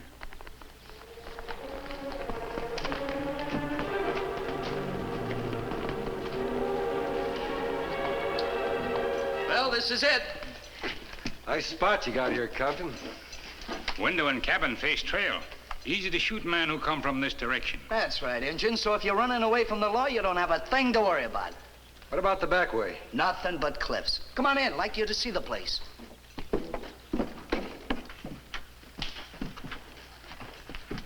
Well? Yeah. Very impressive. Not many people outside my brothers and me have ever seen the inside of this cabin. There are three, aren't there? Yeah. Bonnie's probably down at the well. He'll be back in a minute. This is the bunk room. And here's the kitchen. There's enough grub in there to feed us for 6 months, if the good people in Cottonwood City should try a siege. And here's enough guns and ammunition to fight off an army. And speaking of guns, take a look at this beauty. Oh, that's mighty handsome. But if you really want to see a gun, that's Betsy. And before I get through with her, she's gonna be the most famous gun in the West. How many notches, Lou? 23. But she's new yet. Lou, don't you think I ought to get down to the lookout post? In a minute, Chick. Hey, why don't you make us something to eat? Right. Maybe our friends would like to hear the story behind some of these 23 notches, huh?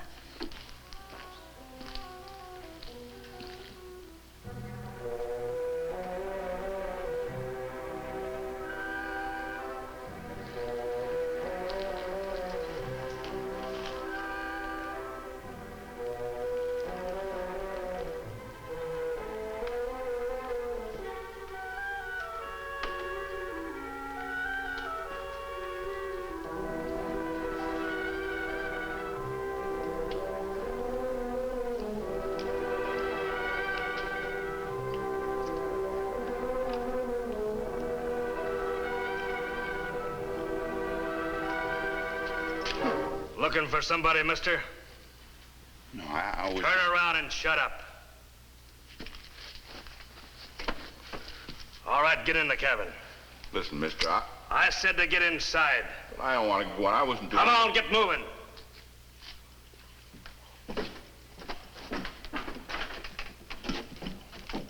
Hey, what is this? Look what I found outside. What are these two birds doing here? Never mind them, they're friends of mine.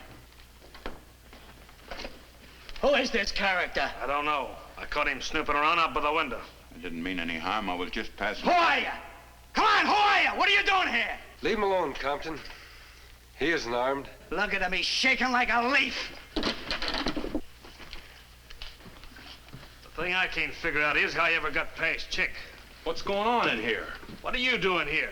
You mean you haven't got a lookout up on the trail? That's right, brother. Why, you stupid fool. Watch it, Barney. Next thing you know, you'll be forgetting who gives the orders around here. And speaking of orders, Compton, hold it. Right there. I'm sorry I wrecked your plan, mister, but I see no reason why we can't take this crummy trio into custody ourselves. You mean you three have been working together? Is that it? That's right. And I feel like a human being for the first time in years. There'll be no more running away, mister. When I saw you and Tonto riding up here alone today, something happened to me. Now I know how a fire horse feels when he hears the bells and smells the smoke. Tonto, you said. That's right. And you must be the Lone Ranger. The Lone Ranger? Well, what do you know about that? Drop that gun, Compton. Drop it!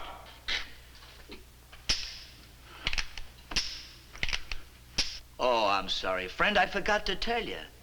It's empty. Sorry, mister. There's no reason to blame yourself, sir. You want me to take care of these guys? Now, you stay out of it, Chick. This is one job I gotta do. This ain't no time for jokes, Lou. Think what they'll call me from now on. Lou Compton, the man who killed the Lone Ranger. Wonder what he looks like under that mask. You can find out after he's dead.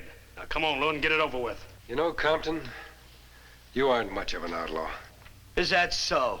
He's just stalling for time, Lou. Go ahead and shoot him. Let's get out of here. Shut up. Maybe you know somebody that's tougher than me, mister. I've known 100 who are more observant. Yeah? It's obvious you'd heard of me before. Maybe. Perhaps you heard that I use silver bullets. So? Silver bullets, Compton.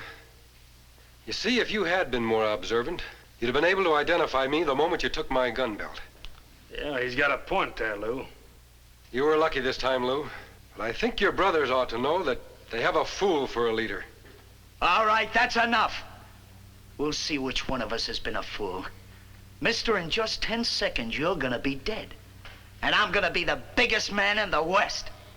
So start saying your prayers.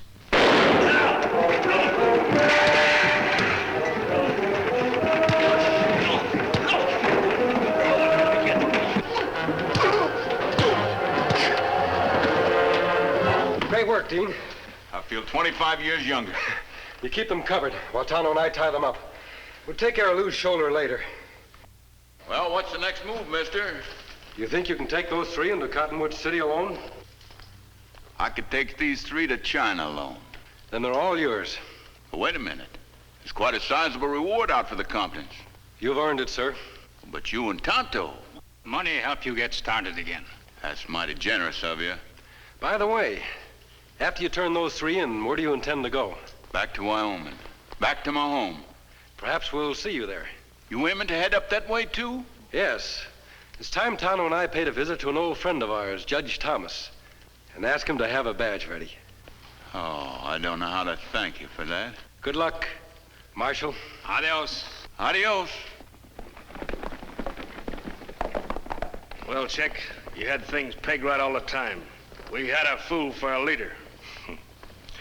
Lou Compton, the greatest man in the West. Except for one. The Lone Ranger.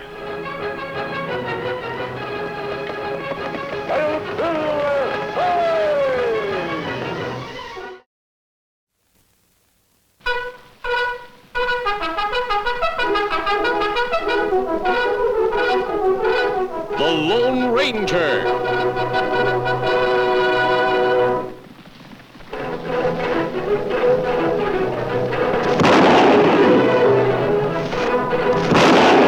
Hi-yo, Silver! A fiery horse with the speed of light, a cloud of dust, and a hearty Hi-yo Silver. The Lone Ranger. Hi-yo, Silver! Away!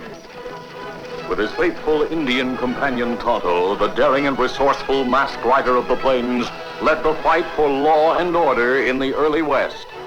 Return with us now to those thrilling days of yesteryear. The Lone Ranger rides again. During his vacation from an eastern college, Dan Reid, teenage nephew of the Lone Ranger, was spending the summer with the masked man and his Indian companion, Tonto.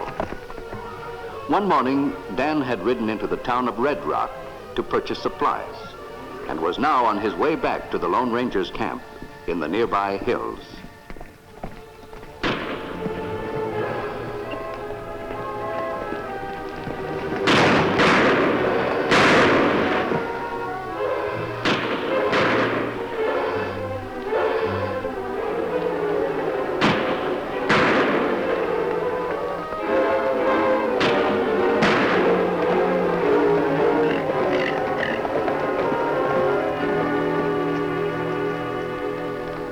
We got company.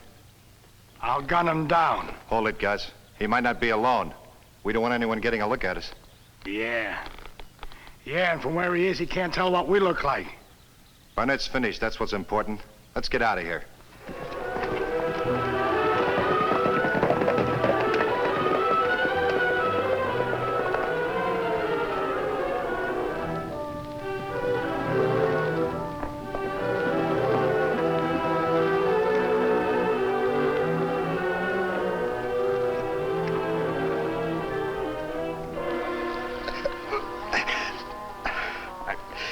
My shoulder.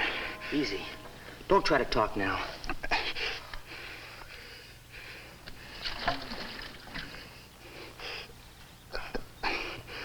Who are you? I'm Dan Reid. I just like quiet. They're coming back. Have you a gun? They're friends of mine. You won't need a gun.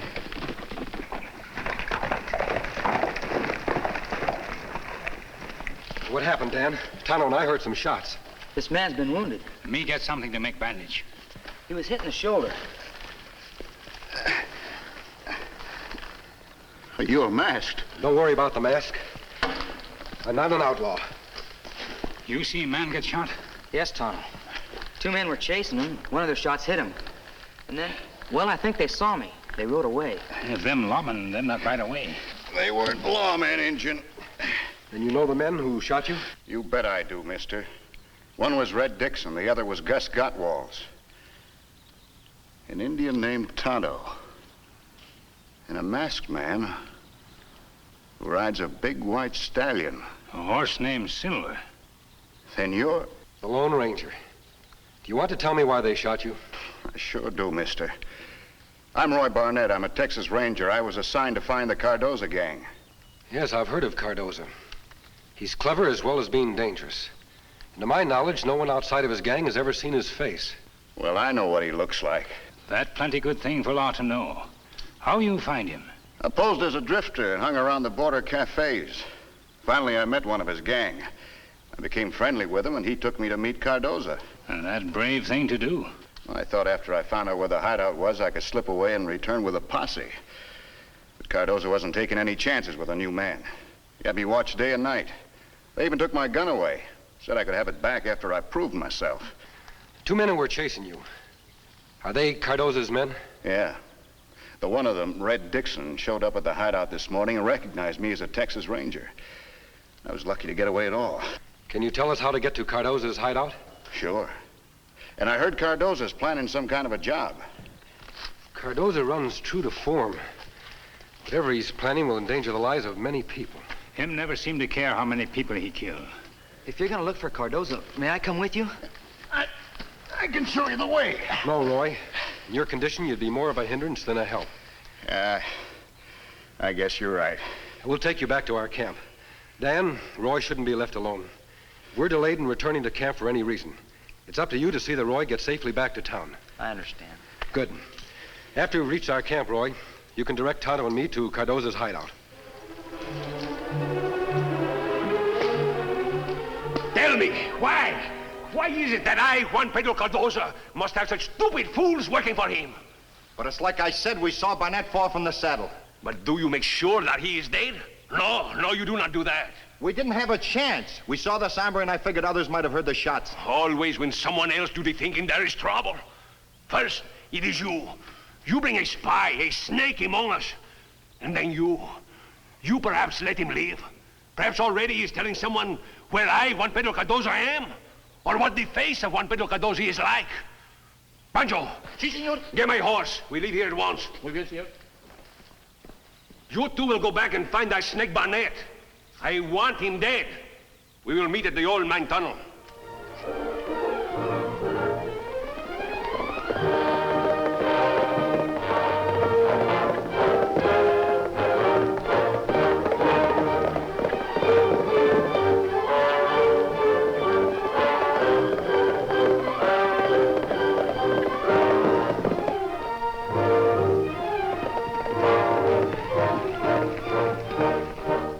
There's where Barnett hit the ground.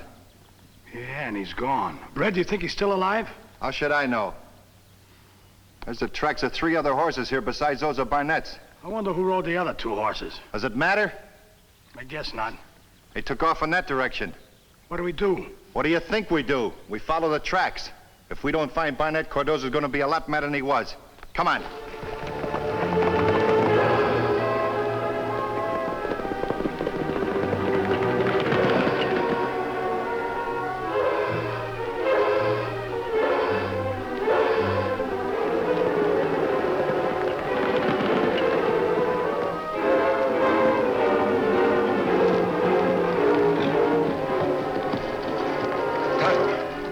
Directions, that should be Cardozo's hideout. It looks deserted.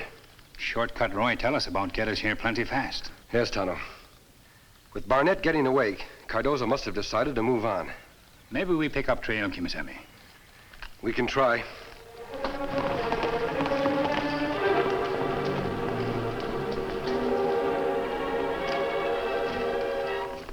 Kemo Sabe.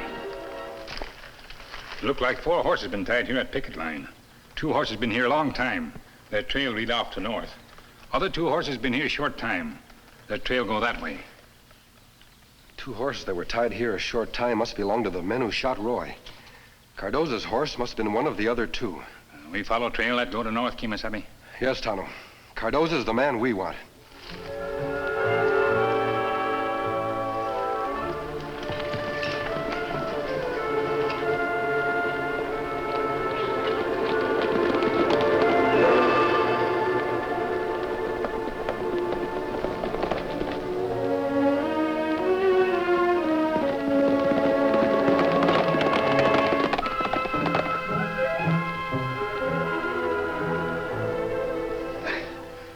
Have a drink of water?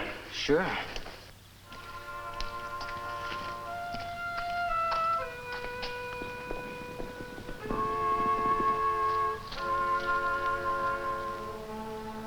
What's wrong, Dan?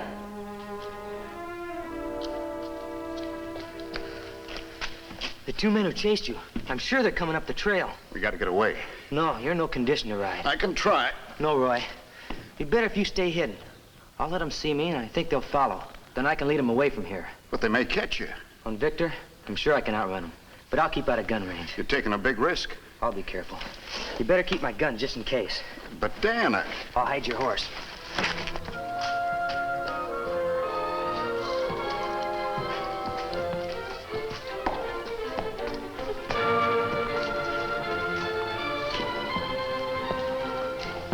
Oh, Dick.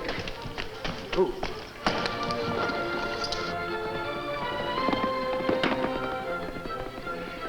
Good luck, Dan.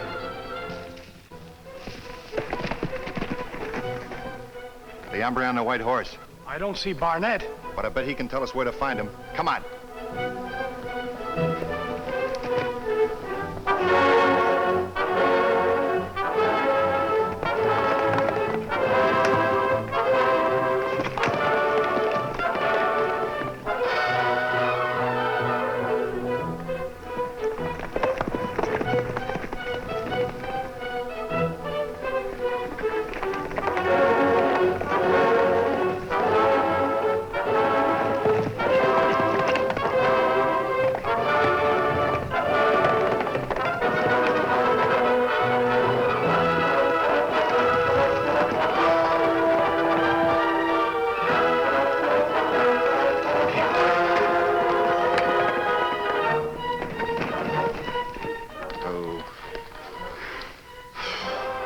Be able to catch him while he's on that horse. We gonna let him get away? No. You keep on chasing him. There's a trail that leads over this ridge. I'm gonna take it and try to cut him off. Come on.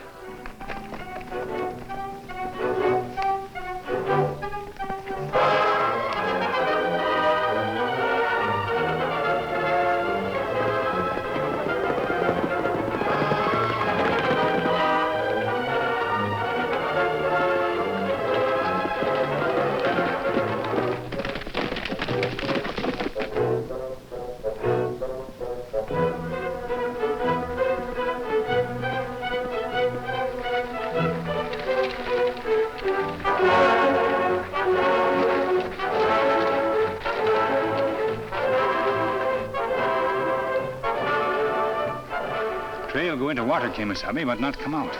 Sure, Cardoza used the riverbed to cover up his trail so he couldn't be followed. Cardoza, plenty smart bandit. Yes, he's clever and cautious, and he knows every outlaw trick. He and men like him are a constant menace to the development of the West. Now, what we do now, Kemo Sabe? We'll go back to where we left Dan and Roy.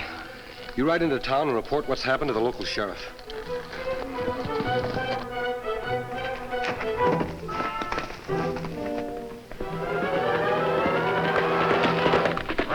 Hit the ground. What's the... I said hit the ground.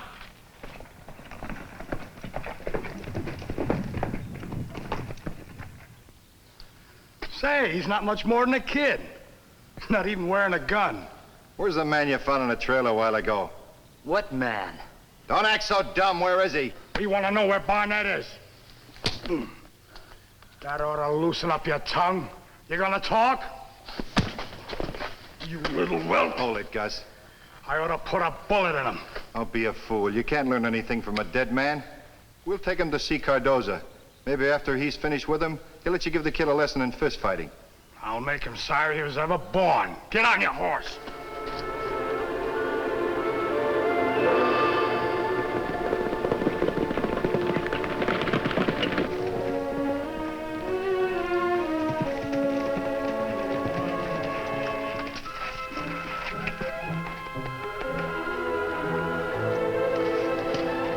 Feeling better, Roy? I'll be all right.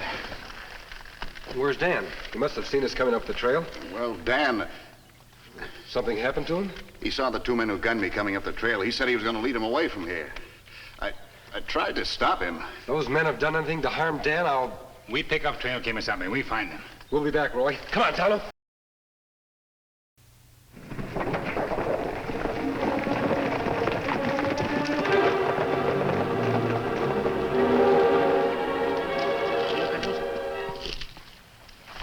Senor Cardoza. What is it that you disturbed the siesta, Juan Cardoza? But the senores Reid and Gus, they come up the trail. They come alone, no? No, senor. Bueno, then they find the pig, Barnett. It is not the pig, Barnett, what they bring with them. What? I'm sorry, senor. Oh, it's the gringos, Reid and Gus, who will be the sorry ones. Pancho, take care of the horses. Come on, boys. Come on.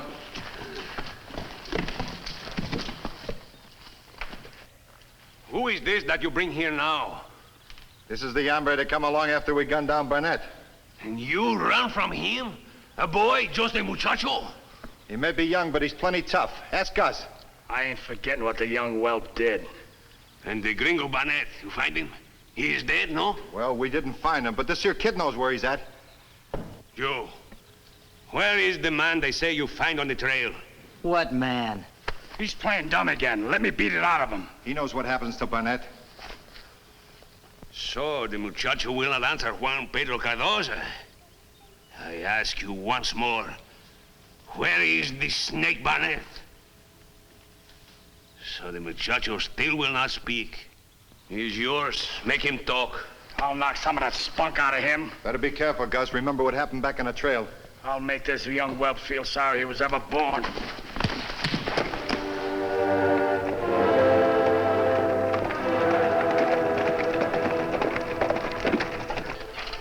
Dan, stop here, Kemo Sabe. See tracks of 2 other horses. Yes, Tonto. All the tracks lead off in that direction. The rain come, Kemo Sabe. It washed tracks away. We'll have to find Dan before the storm breaks. Come on, you gonna get up or not? Oh, so you haven't had enough. Oh! Can't you find him, Gus? I'll break his neck. Oh! You must like it down there, Gus. You're there most of the time.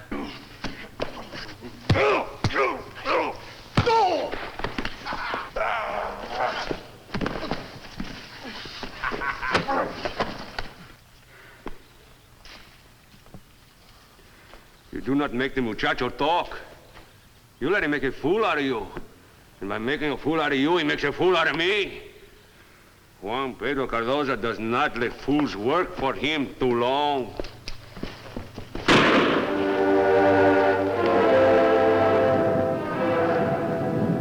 Hey, Red, looks like a storm is coming. Pancho! Si, senor.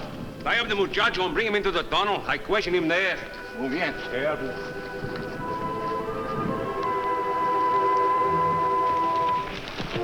Sound like shots come from across valley, Kemo Sabe. Yes, Tonto. Come on.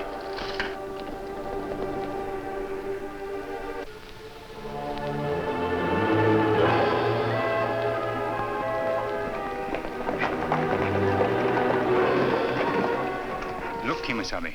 Dan's horse Victor with other horses. You think them have Dan in tunnel? There's a good chance of it, Tonto. We go see now? If Cardoza and his men are holding Dan in the mine tunnel, we'd be perfect targets for their bullets if we tried to rush them. Them see us against light. We not see them in darkness. We wait till night. Them not see us then. True. But it would be difficult to take Cardoza and his men by surprise. And in the darkness, if there is any shooting, Dan might get hit. What we do then? We've got to smoke them out into the open. How we do that? Many mines have 2 entrances, Tonto. The main tunnel and a second tunnel which can be used to escape by if there's a cave-in. If that mine has an escape tunnel, we have to find it. If mine have second tunnel, Kemo Sabe, we find it.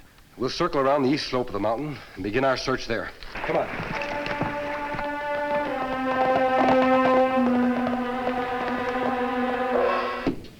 That stupid pig of a man, Goss. He hit him too hard on the head.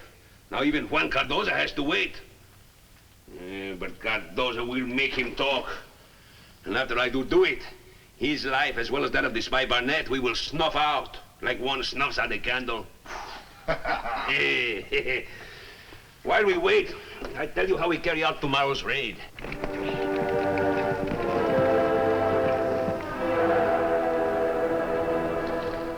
Me hope this tunnel we look for, Kemo Sabe. So do I, Tonto. I have a candle in my saddlebag. We'll need it to light our way inside the mine.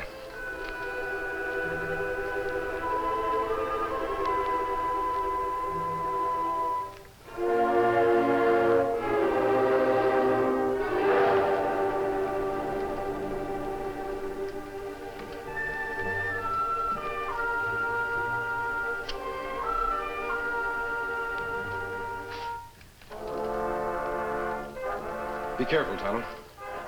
Timbers shoring up this tunnel are old and rotten. Bumping against almost any one of them could cause a cave-in. Now, me be careful. going to rob the bank in Gainesville. It should cause us no trouble. And after we take all their money, we head back across the border. Hey, now here's what you'll do. Reid, you will ride into town with me.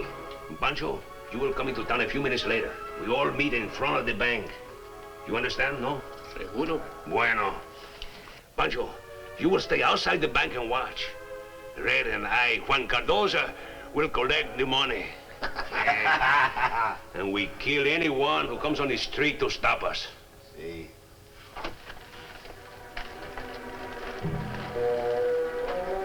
Tunnel. There's Dan. 3 men are with him in the tunnel. Maybe we rush them, Kemo Sabe. No, Tunnel. There'd be gunplay with Dan in the line of fire. Oh, that bad. Tunnel. There's a draft passing through the tunnel toward the main shaft. We'll follow our original plan and smoke the outlaws into the open. I don't like doing it with Dan in there, but... Smoke not hurt Dan, Kemo Sabe. Only make his eyes water. Outlaws maybe kill him. Me get wood to make fire. Good. I'll go back and gather some branches and leaves. That'll cause the fire to give off more smoke. You be careful, Kemo Sabe. Yes, Tunnel. What do we do with the kid? First, he tells us where we find the gringo, Barnett. And then, we kill him. Powder from these bullets will make a fast, hot fire. Me wet leaves, Kemo Sabe. Yes, Tunnel. Wet leaves make fire, smoke plenty. Smoke make outlaws leave tunnel plenty fast. I hope so, Tunnel. This candle should make a good fuse for the fire. All right, let's go. A lot depends on Silver and Scout now. I get us there in time, Kemo Sabe.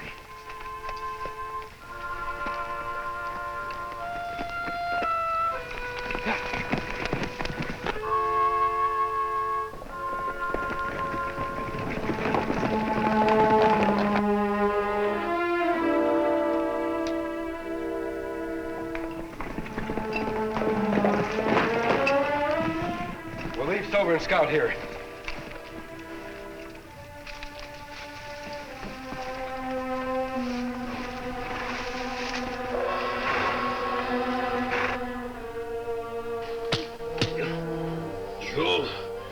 You will not tell Juan Cardoza where the gringo Barnett is. If I did, you'd kill me anyway. There are more unpleasant ways to die than from a bullet.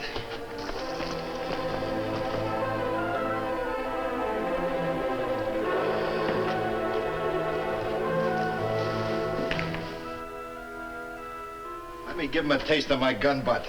That'll loosen his tongue. Come on, it's on fire! On fire? Mine cannot burn. I'm getting out of here.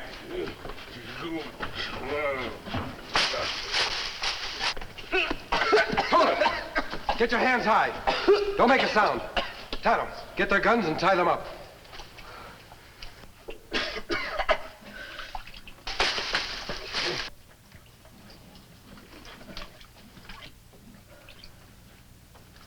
Tonto, I'm going in after Dan.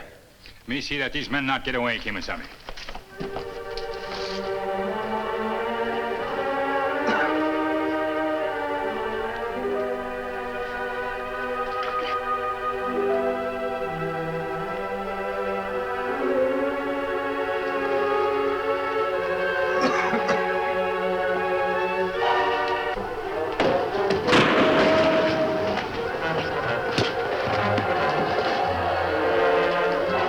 You all right, Dan? Sure, I'm all right. This is Cardoza. Looks like you've taken all the fight out of him. Want to take your prisoner in, Dan? You bet. Senor Barnett. What is it, Cardoza? The senor who wears the mask. The one who teaches the little muchacho to fight like 7 demons. Who is he? I didn't recognize him when I first saw him, but I should have. You see, the masked man is none other than the Lone Ranger.